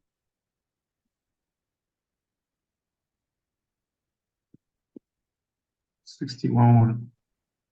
61.1. So this is the right of use. Let's count to the subsequent measurements. The subsequent measurements. Subsequent measurements, the right of use will be depreciated. Hey, someone is saying that the lease is what? The lease rentals, is it 5 million or 15? It's 5 million. Because I said down. Hey, sorry. Okay, let's use that. Let's use the 15 million. Since we have started using the 15 million, let's use the 15 million. So the right of use will be depreciated. So depreciation. But if you are doing it, you can use your 5 million. Okay. So the depreciation will be 61.10 divided by the lease period, which is 5 years. So what will be the depreciation? 12.22. 12.22. Okay. So that will be the depreciation. Let's come to the liability. The liability will be amortized. The lease liability will be amortized, which will have the years here. Then we have year 1. We have the opening balance, which is 59.90. Then we have the interest, which is 8%. Then we have the rentals, which is 15 million. Then we have the closing balance. Okay, so let's count to the lease. Let's count to the interest. How much will be the interest? 4.792. 4.79. Let's make it 4.79. So this plus this minus 15. What are we getting?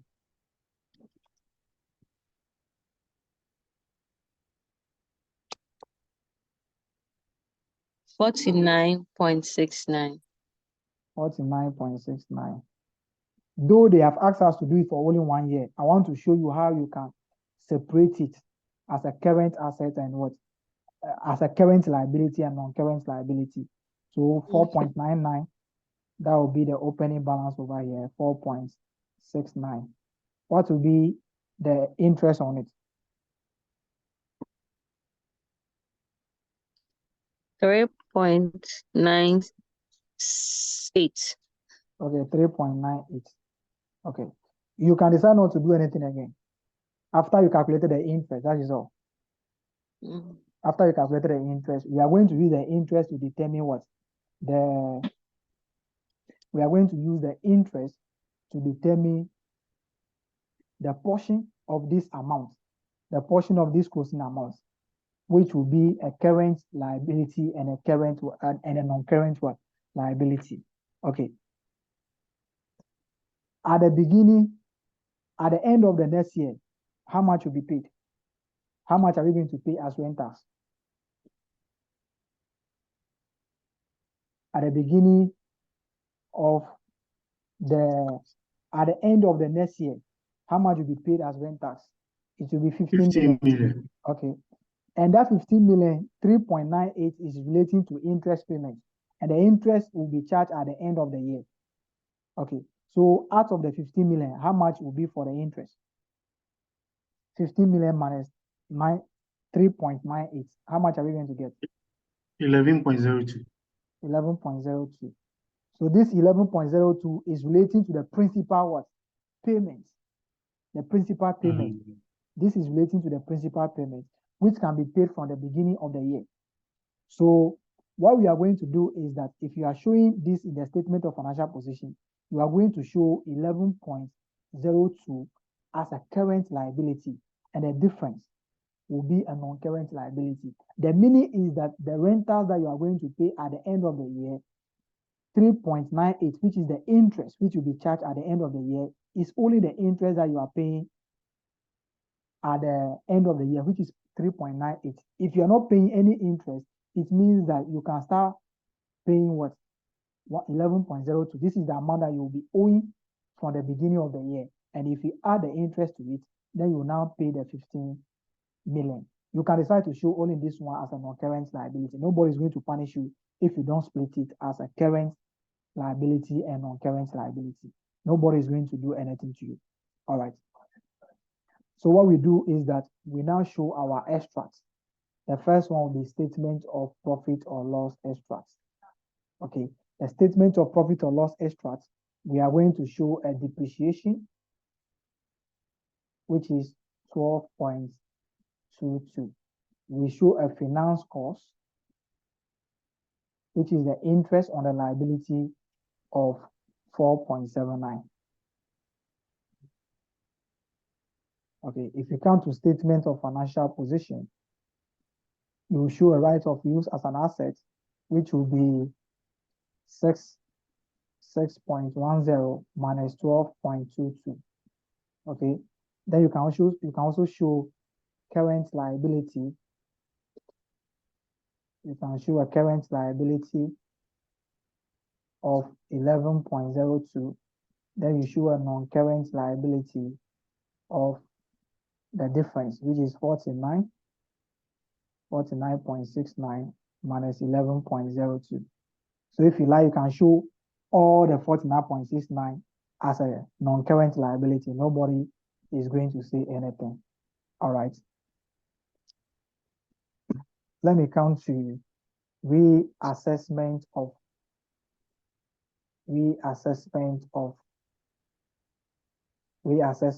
lease terms. Okay, reassessment of lease terms.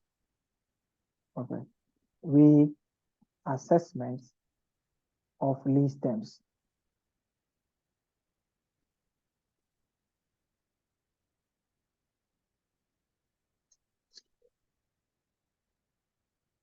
Reassessment of lease terms. Reassessment of lease terms. Okay, so this is what you are going to pay attention to. Okay, because all of us, we were taught leases at the degree level and also this one, but the reassessment, maybe you have seen it before or you have heard about it before, but you don't know how to go about it. Okay, so let's come to the reassessment of the lease terms. Okay, let's come here. You see the question that we just saw. Our lease rentals, we assume that it's going to be 15 million every year, isn't it? The lease rental is 15 million every year. And the lease period is going to be 5 years. Nothing is going to change. And the rates will be 8%. But under normal circumstances, our lease rentals can change. After first year, the lease rentals can now be 17 million. Or the lease rental will still be 15 million, but the interest rate will now be increased to 10%. The interest rate will now be increased to 10%. Or we can be going and the lease period will now be extended, which was not part of what the initial agreement. But if the extension is at the date of the agreement, we add the extension to the lease period. If the question says that the company is willing to extend the lease period or the lease by initial one, add it to the normal lease period, or you determine the lease period. But it can happen that all these things are not there. All these things are not there at the time of the lease agreement. So we assume that the lease payment will be 15 million. But in the subsequent year, the lease now is what? Is 17 million. What do we do? The lease period has now changed from 5 years to 7 years. What do we do? The interest rate has now changed from 8% to 10%. What do we do? This should be accounted for as a change in an estimate, which should have a prospective what? Effect. So at the time of the lease agreement, if you are giving the lease payment, the lease rental should be, you are giving the lease rental should be 15 million. You assume that the lease rentals will be 15 million to the end of the lease term. So you calculate your liability and the right of use based on the 15 million. Okay. If the lease rentals has now increased to 17 million after 1 year, it means that you now assume that the lease rentals, which is the 17 million, will now be paid over the remaining what? 4 years. If this will now be paid over the remaining 4 years, you now have to calculate your lease payments based on the what? The 17 million. So if you have gotten after this one, the lease that we calculated was maybe 59.90. Okay. So at the beginning of this year, the lease is now 49.69. Let's assume that that is the figure that we have gotten. Okay. This is based on the 15 million. At the date of the exemption, the lease rental given to you, you assume that that will be the lease rental for the entire lease period. So you calculate the lease liability based on this amount. If the amount has changed, what you do is, if the amount is now 17, the amount is now 17 million. It means that 17 million will be paid over the remaining lease period, which will be 4 years. So you now calculate your lease liability based on this amount. Based on this amount. So if you calculate it based on this amount, then the question now is, what will be the remaining lease liability? If the lease liability is now 50.5, which is based on this one, the question is, we have 49.69 already. How much can we add it to this one to get the 50.5? The same adjustment will be done to the right of use. So the change will be treated as a change in an estimate. So at the time of the lease, you calculate your lease liability, assuming that that is the rental that will be paid for the lease period or over the lease period. If there's any change, you now recalculate your lease liability using the new amount now. Any change will be added to the lease liability, and any change, we are going to use it to adjust the right of use. That is the reassessment of the lease liability. Let's pick the example question under the reassessment, then we move on. Reassessment. Okay, reassessing the lease liability. You can see example there. On 1st January, Kingfisher enters into a 4-year lease of property with annual lease payment of 1 million, payable at the beginning of each year. According to the contract, lease payment will increase every year on the basis of the increase in the consumer price index for the preceding 12 months. The consumer price index at the commencement date is 125. The interest implicit in the lease is not readily determined. Kingfisher's incremental borrowing rate is 5% per year. At the beginning of the second year of the lease, the consumer price index is 140. Record, discuss how the lease will be accounted for during the first year of the contract, on the first day of the second year of the contract. Can we see that particular example there?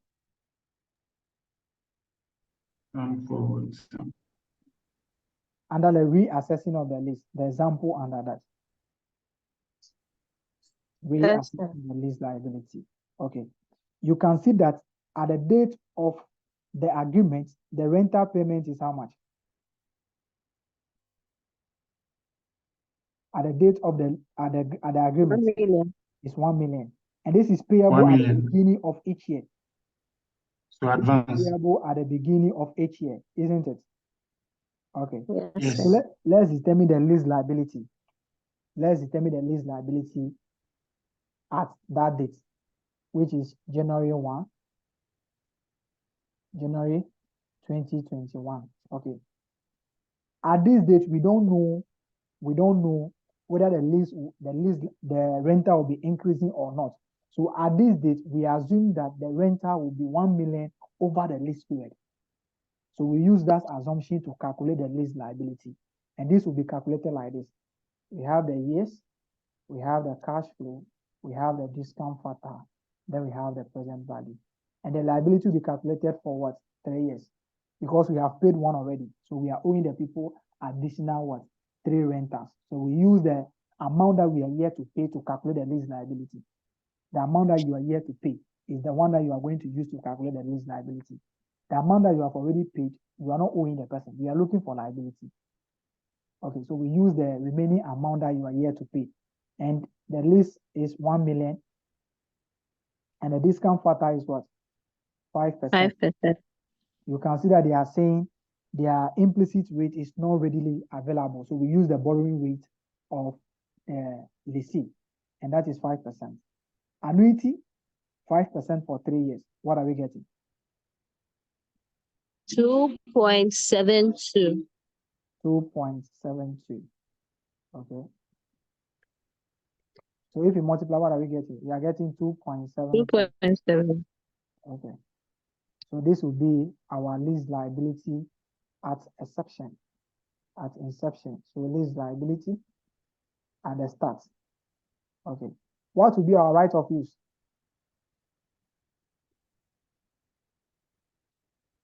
The right of use will be 2.72 plus what?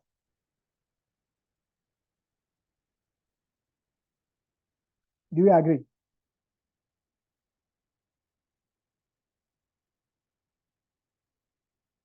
Do you agree that that is our right of use?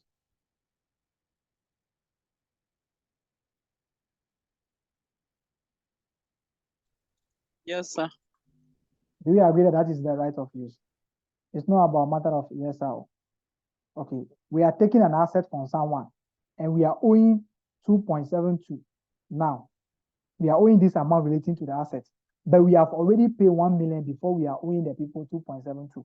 It means that the total amount that we should pay the people should have been 3.72, which is the value of the asset. Are you okay? So we have 3.72. Okay. So this is the initial. The subsequent measurement, the right of use will be depreciated over the lease period. So we have 3.72 divided by 4. I'm sure it's 4.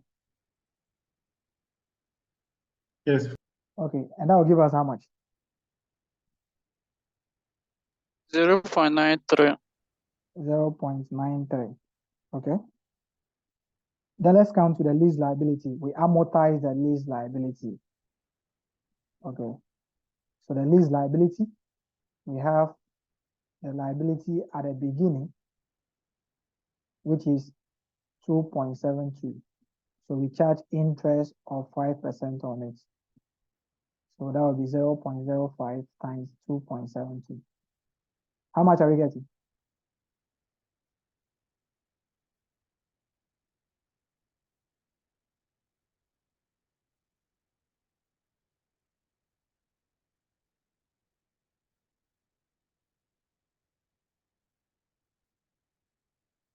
Zero point 14.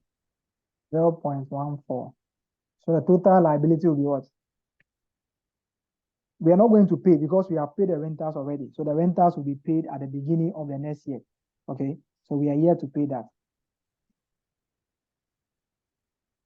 So what will be 2.86. 2.86? Okay. 2.86. So at the beginning of the current year, our right of use is equal to, what will be our right of use? That would be 3.72 minus 0.93, isn't it? Yes. Okay. And that will give us how much?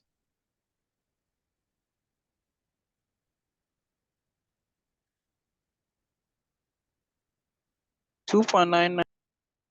2.99. And our liability, the lease liability, our lease liability will be 2.86. Okay, our lease liability will be 2.86. Okay, let's read the question. So this is how we are going to account for it during the first year. Okay, let's read the question now. They are saying that the lease payment will increase every year on the basis of the increase in the consumer price index for the preceding 12 months. The consumer price index at the commencement date is 125. The interest rate implicit. Sir, please, the right to use, how did we get the 2.99? We subtract the liability from the amount. We subtract the depreciation. Which is the 3.72. Yeah, 3.72 minus 0.93. Depreciation. This is 2.79. 2.79. Yes, it's 2.79. Yes. Okay. Okay. So let's come here. They are saying that the lease rentals will increase every year on the basis of increase in the consumer price index for the preceding 12 months. So the consumable price index at the commencement date is 125. The interest rate implicit in this one is not really available and it's 5%. At the beginning of the second year, the lease the consumer price index is 140. So at the beginning of the second year, are we still going to be paying 1 million as the lease rentals?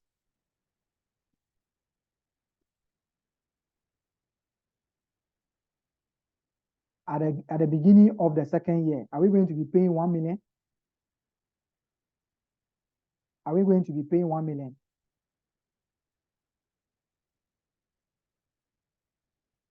My people, are we going to be paying 1 million the second year? No. Would that be 1 million again? No. It will be how much? So we now determine the lease rentals now. So it means that the 1 million is for 125, isn't it? The consumer price index was 125 at the date of what? The lease. It means that the 1 million was determined on 125. At the beginning of the second year, it is now 140. So if 125 is 1 million, 140 will be what? So we calculate the lease rentals like this: 140 over 125 times 1 million. How much are we getting?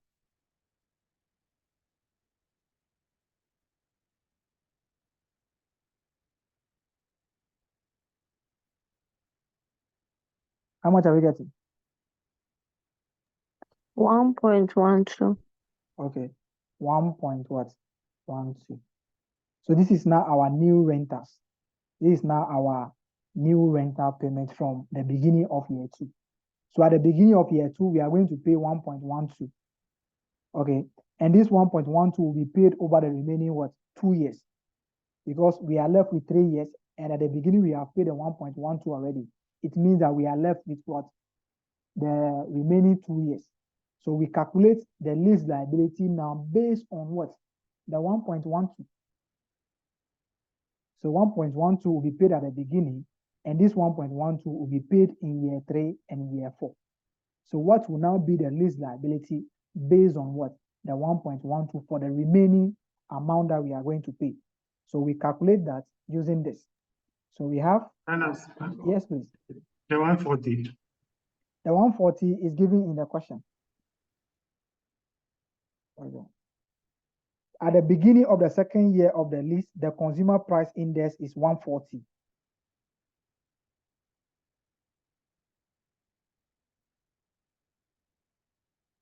Okay. Okay.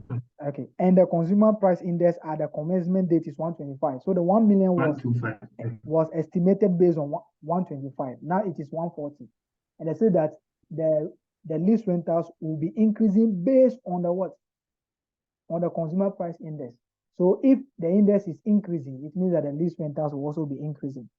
So this has increased from 125 to 140 at the beginning of the second year. So the question now is, what will be the lease rentals will be paid now from the second year to the remaining lease period? That will be 1.12.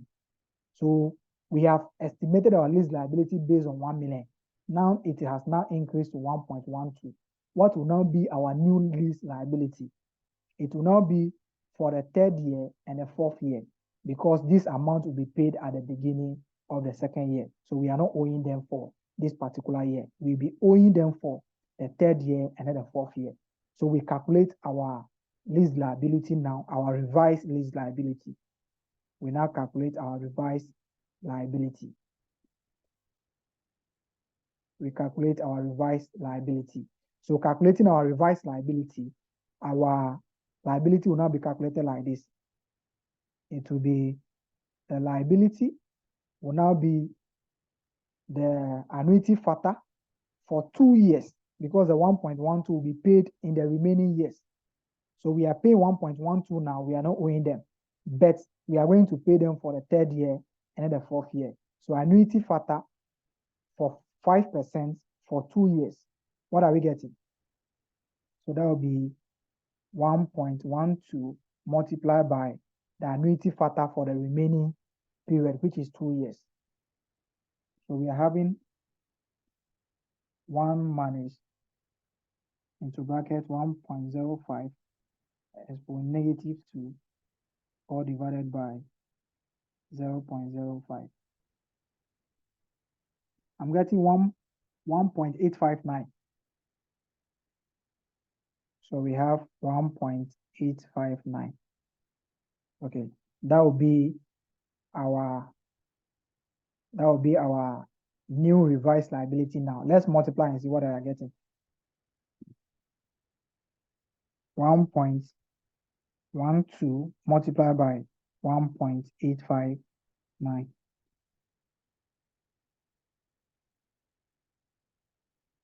I'm getting 3.06. Are you sure it's 3? Hey, It's multiple. 2.08. Okay, 1.859. 3 point what? 2.2. 2.08. Is that correct? 2.08. Yes. Okay, 2.08. But what is what was our liability? What was our liability at the beginning of this year?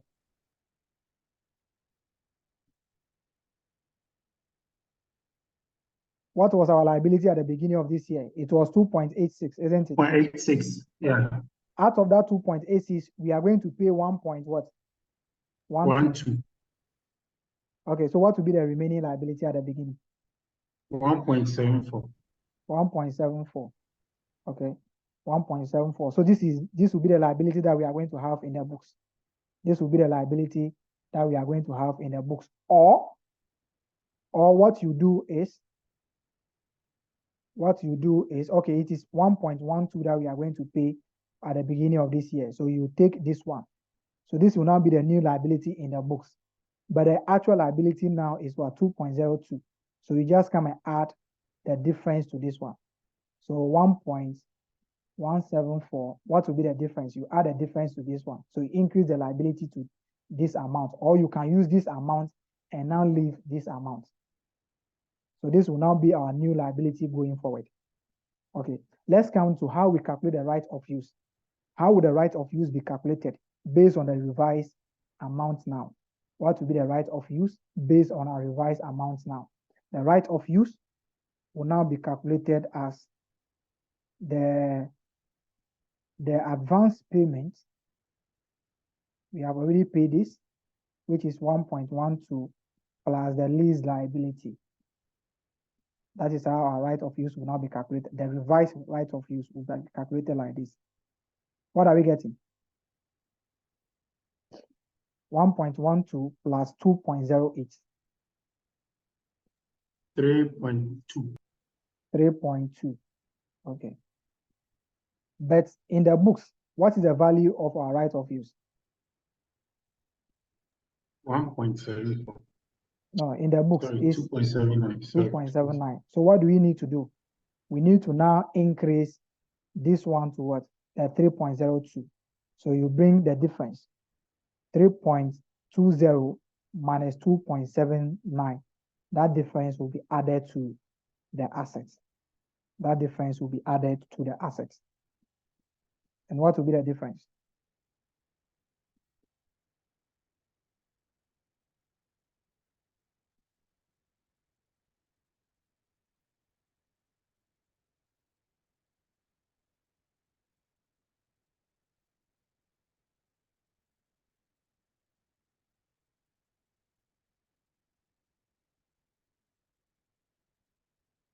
How much are we getting? The difference is 0.41. 0.41. So you come and add a 0.41 to revise your what? Your assets. Okay. So 0.41. 0. Okay. So this is how we do. This is how we go about the revised one. The revised one, at the date of the lease payments or at the date of the lease, you assume that the agreed lease rentals now is the rentals that you are going to pay over the lease period. Then you determine your lease payments correctly, the lease liability right of use correctly. If the rentals has not increased, then you use the new rentals to now estimate your what? Your lease liability. Then you compare your lease liability to the one that you have in the books. If there is any increment, you go and add it. You now calculate your right of use under the revised what? Amount. Any difference between the one you have now and the one that you have in the books, then you go and add a difference to total it. So going forward, your lease liability, your finance cost will be calculated on the 2.02. And the depreciation, this amount will now be depreciated over 3 years because we have already depreciated the right of use for 1 year. So this amount will now be depreciated over the remaining what? Useful life, which is 3 years. That is what we do about the reassessing of the lease liability. You calculate it on the first one, assuming that that will be the rental payment over the lease period. If it has now been revised, then you now calculate your new lease liability, taking into consideration the revised amount over the remaining lease period. So the remaining lease period for the revised one will now be 3 years, but this amount will be paid at the beginning of the year. So our liability will be for only the remaining 2 years. So we calculate the lease liability based on the remaining 2 years and now compare with the amount that we have. Any difference will be added. Are you okay? Let's count to sell and lease back, which will be the final one. Sell and lease back.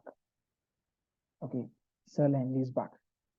So the sell and lease back is a situation where the company will decide to sell its assets and lease it back from what? From the person or the buyer. So I've sold my asset to you, and we have now come into an agreement that I'm going to use or I'm going to take the asset back. I'm going to lease it back and use it for some time. Okay. Sell and lease back. The first one is you have to determine whether the transaction is a sale or the transaction is not a sale. So the first thing is if the transfer is not a sale. Okay, how do we determine that the transfer of the assets is not a sale? Okay, if I'm saying that I'm selling my car to you, but I'm saying that I've sold the car to you, but I'm still using the car, it means that the control, the risks, and everything associated with the car has not been transferred to you. So we say that revenue should be recognized, or we say we have a sale if the control, the risks, everything associated with the what? With the item has been passed on to the what? To the buyer, or the buyer is in the what? Is in possession of the item. That is why we say there is a sale. But I'm saying that I've sold my car to you, but I'm still using the car. I'm still taking responsibility of the maintenance and repairs of the car. No, that is not a sale. So what you do is that the amount that you have given to me will now be seen as a loan. So I will classify the amount that I've received from you as a loan, and I will still be depreciating or taking the assets as my assets. So that is not a sale. But if a situation, the control, the risks, and everything associated with the asset has been passed to you, but I decide to what? To lease the asset back, then that is a sale. That is a sale. How do we account for that? How do we account for that? So, okay, the accounting for that, we try to estimate the right of use or the portion of the asset or the portion of the right that I'll be retaining if I should continue using the asset, and the portion of the what? The right that I'm transferring to you. So we use a very simple way of accounting for the what? For the sell and lease back. The first one is we are going to determine a right of use, and the right of use is determined like this. We look at the what? The present value of the lease payments, the present value of the lease payments divided by the fair value of the assets. Okay, times the carrying value of the assets. So this is how we determine the right of use. So the right of use is determined as the net present value or the present value of the minimum lease payments divided by the fair value of the asset times the carrying value of the asset. Okay, since you are selling the asset, it is likely that you are going to what? Have a gain. You are going to have a gain. So how do we calculate a gain or the profit on the sale? The profit on the sale is calculated simply like this. Okay, the profit on the disposal is calculated like this. It's calculated as the carrying value minus the right of use divided by the carrying value times the profit on the disposal. Since you are still using the asset, it means that some portion is only the portion of the asset that has been transferred to the buyer. So you calculate the gain in the proportion of the right that you have transferred to what? To the buyer. And the profit is calculated as a carrying value minus the right of use over the carrying value times the profit. This can also be calculated using double entry, but I don't want to bother you with a double entry.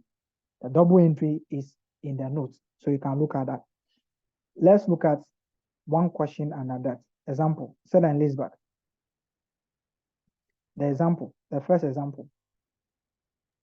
And please go to the next page. Let me look at it. Okay, right of use is calculated as the lease liability over the fair value times the carrying value. Thank you. Okay, so let's look at the first example. Then we look at if the sale is below market terms or above market terms. How do we go about that particular issue?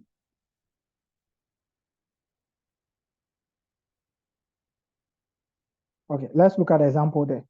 On January 1st, 2001, painting sells an item of machinery to Collage for its fair value of 3 million. The asset had a carrying amount of 1.2 million without the sale.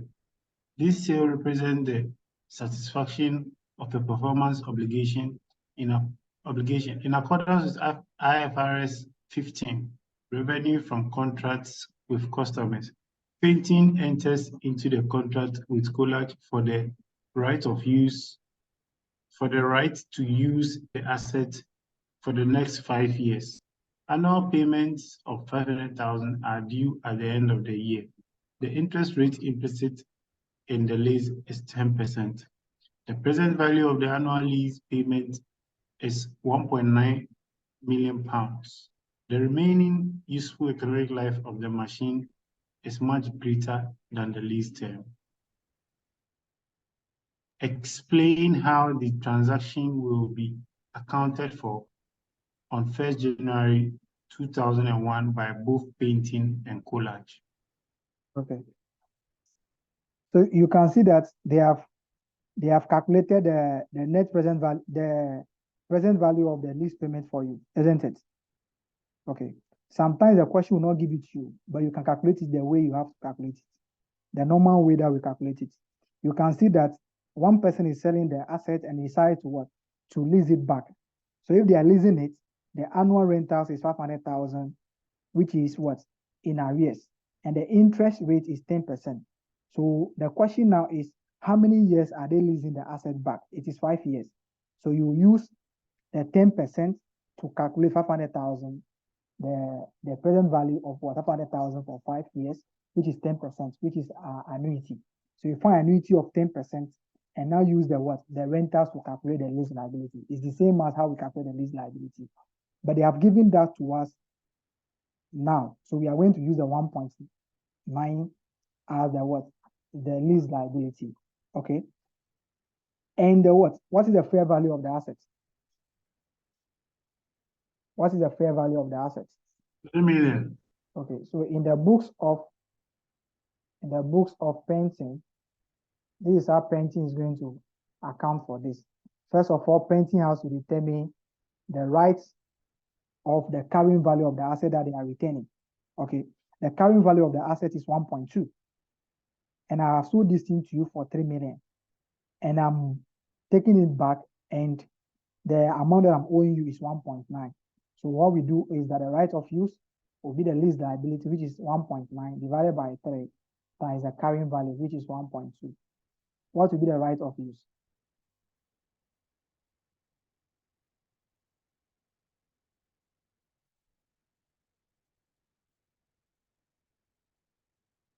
What is the right of use?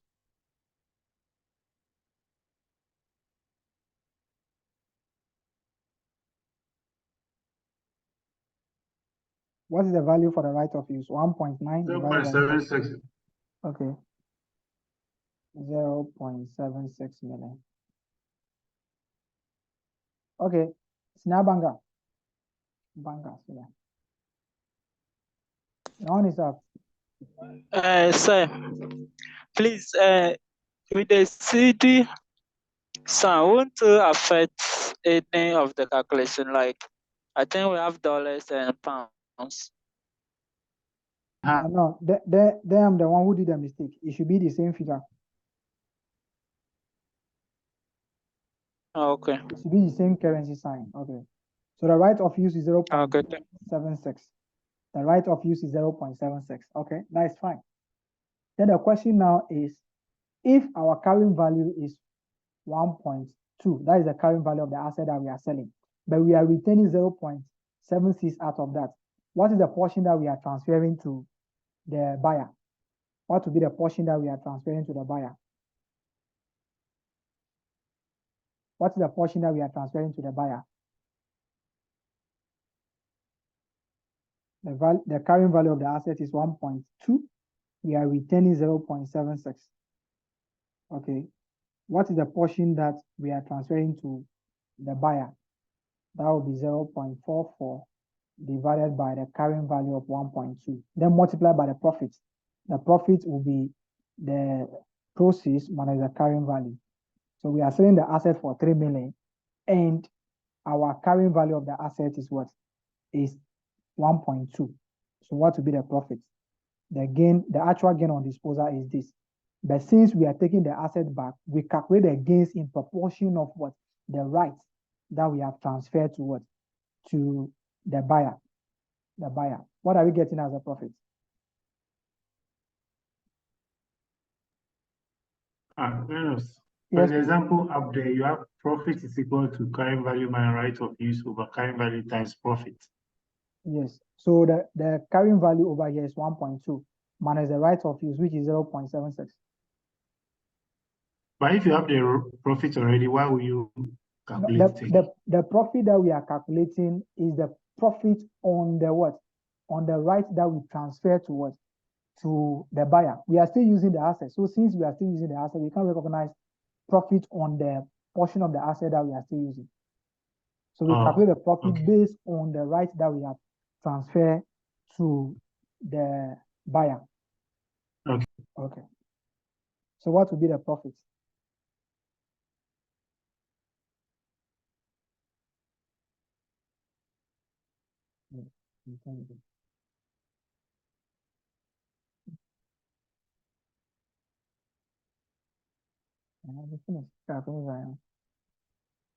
How much is the profit? 0.66. Is it 0.66. 0.66, 0.66. isn't it? Okay. We can also determine this amount like this. Okay. We can determine this amount like this. Okay. We are going to receive cash. If we sell, we are going to receive a cash of 3 million. Okay. And we are also going to maintain the right of use, which is an asset, 0.76. Okay. What will happen? We are going to remove the assets. Since we are selling, we are going to de-recognize the asset as 1.2. And we also have a liability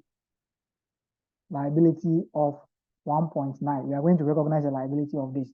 So what is now be the difference? The debit side will be 3.76. And the liability side will be what? So this will now give you a profit, which is 0.66. Okay. Let's look at a situation where you are going to sell the asset.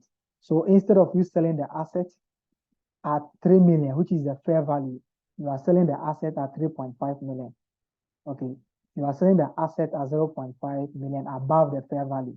This particular amount, which is the amount above the fair value, will be treated as additional loan. Will be treated as additional loan given to the what?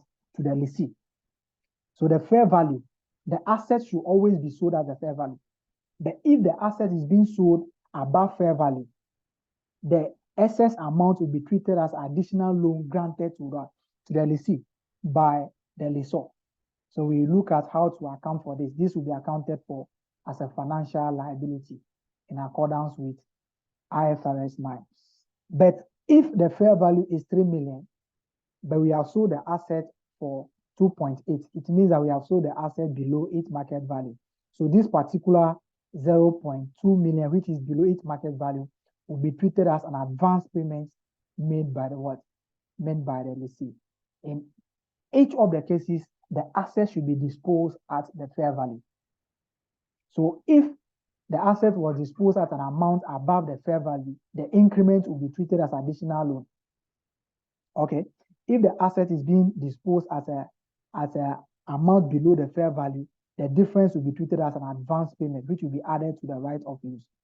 So it means that you have made an advance payment, which will be added to the what? To the right of use. So let's pick a question there. Then we deal with how we go about this particular question. Okay. So in the books of college, what they're going to have is that they are going to be showing a receivables. They are going to present value that one and show receivables of 1.9. That will be the receivables. That will be the lessor accounting. Okay. Let's count to transactions not at fair value. I have explained that already.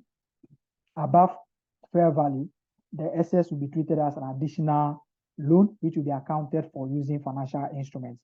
Let's take that example, then we finish for today.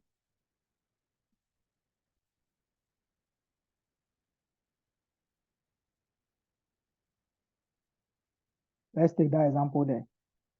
On 1st January 2021, Mossack sells an item of machinery to Ceramic for 3 million. Its fair value was 2.8 million. The asset had a carrying value of 1.2 million prior to the sale. This sale represents the satisfaction of performance obligation in accordance with IFRS 15, revenue from contract with customers. Mossack enters into an agreement with Ceramic for the right to use the asset for the next 5 years. Annual payment of 500 million are due at the end of each year. The interest rate implicit in the lease is 10 million. The present value of the annual lease payment is 1.9 million. Required, explain how the above transaction will be accounted for on 31 December 2x1 by both what? By Mossack, not by both companies. Okay. Let's look at this particular one. What is the fair value of the assets? What is the fair value of the assets?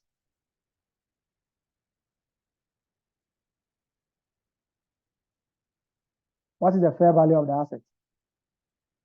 Which question, please? Which example? The example under the transaction not at fair value.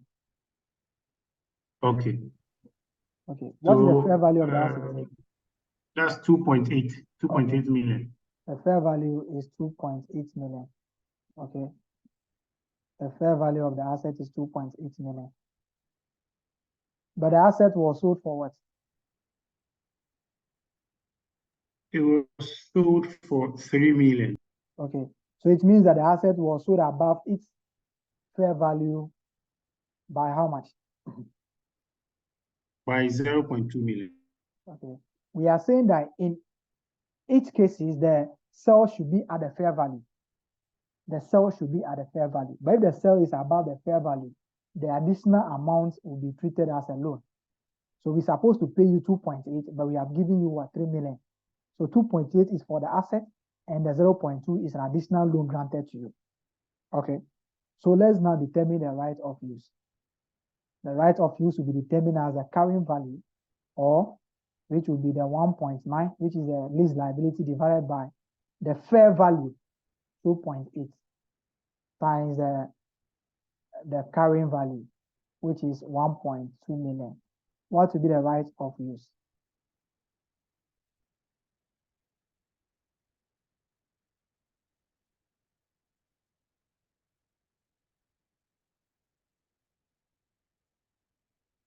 No.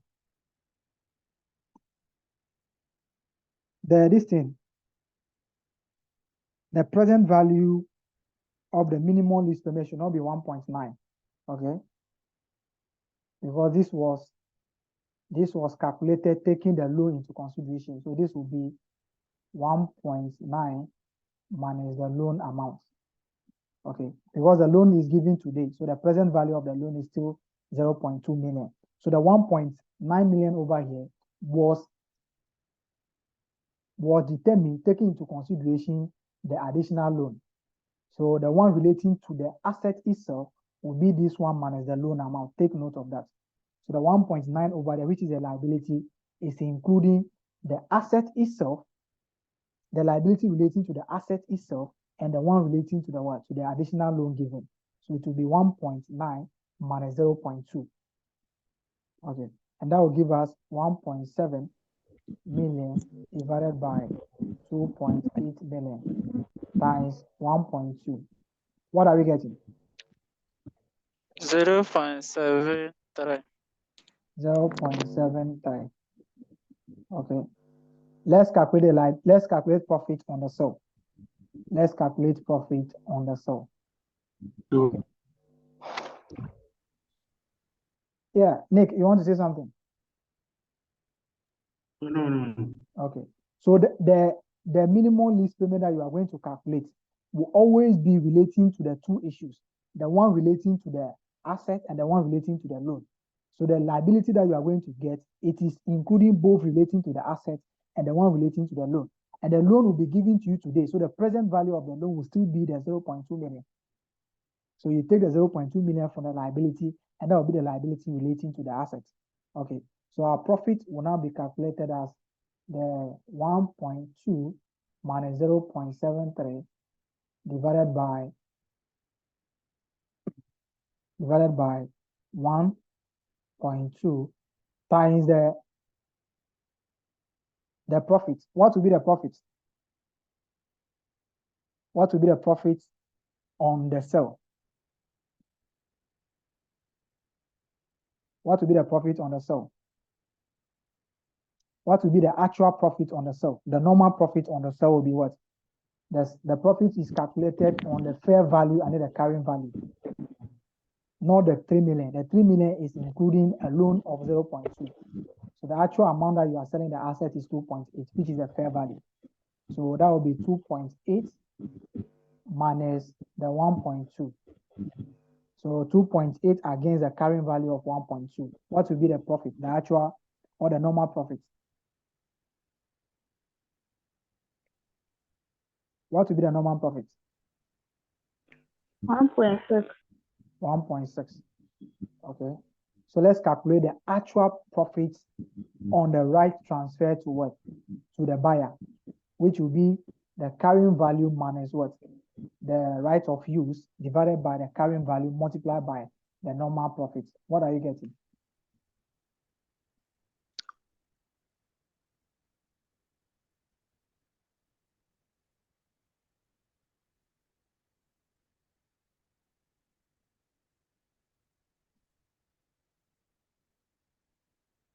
What are we getting?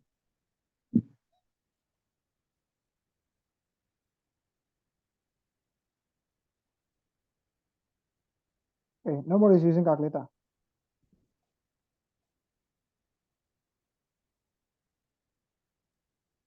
Zero point six three. 0.63. Okay. Okay. So this is how, this is initial measurement. This is how we are going to account for it initially. The subsequent one will be the same as how we do it for the lease. So the lessee will depreciate the right of use. So we depreciate the right of use. The right of use is 0.73. What is the lease period?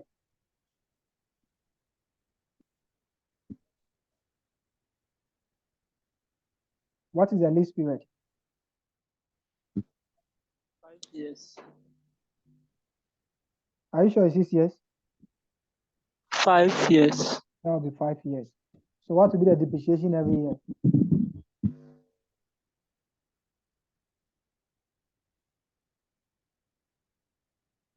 $0.15. 0.15 million. Let's count to the lease liability. The lease liability, it will be amortized. So the lease liability will be amortized. So we have the fair value of the lease liability relating to the renters. And that will be 1.9 minus the loan, which is 0.2. Okay, so that will be 1.7. So what we do is that we calculate the interest on that. So the interest is 10%. So we have 0.1 times 1.7. I'm sure we are going to be having 0.17. Is that correct? Then you will now bring your renters. Okay. So the renters, we now split the renters. Okay. Then you now count your financial liability, which is the loan. The financial liability will also be amortized in accordance with financial instruments. So the loan is 0.2. You pay interest of 10% on it. So that will be 0.1 times 0.2. That will give you, it's not going to be subtraction, it will be 0.02. Then you will now count to the what? The coupon payment. Okay. What is the renters? What is the amount that they are paying every year? What is the amount that they are paying relating to the loan every year? 0.5. The amount that they are paying every year is 0.5, isn't it? Okay. This 0.5 will be calculated like this. Will be splitted, the 0.5 will be splitted between the lease liability itself and the financial liability. So the lease liability will be 1.7 divided by 1.9. So we calculate it based on the lease liability that we have currently, which is 1.9. So 1.7 out of the 1.9 is for the liability itself, and 0.2 out of the 1.9 times the renters will be for the loan. So the renters, we share it among the liability relating to the assets and also the liability relating to what? To the loan. That is how we share it. That is how we share it. So the entries will be the depreciation, the interest of 0.07, and this one of this one. If you go to statement of financial position, you show their closing balances. Ladies and gentlemen, I'm tired, and this is how we have come to close this thing on the list. Okay. Sir, Yes, please. can we get the video? Yes, I will send it. Don't worry. As soon as it is downloaded, I will send it to you. So, Okay. financial report, corporate reporting people, let's meet in the night and do forex subsidiary for 1 hour. Then tomorrow we finish cash flow. That is all. All right. So this is all about the lease, which is the reassessing and the sell and lease back. I know the speed was too much, but I'm also tired, so I just have to do that. Okay. So let's meet in the evening. Thank you.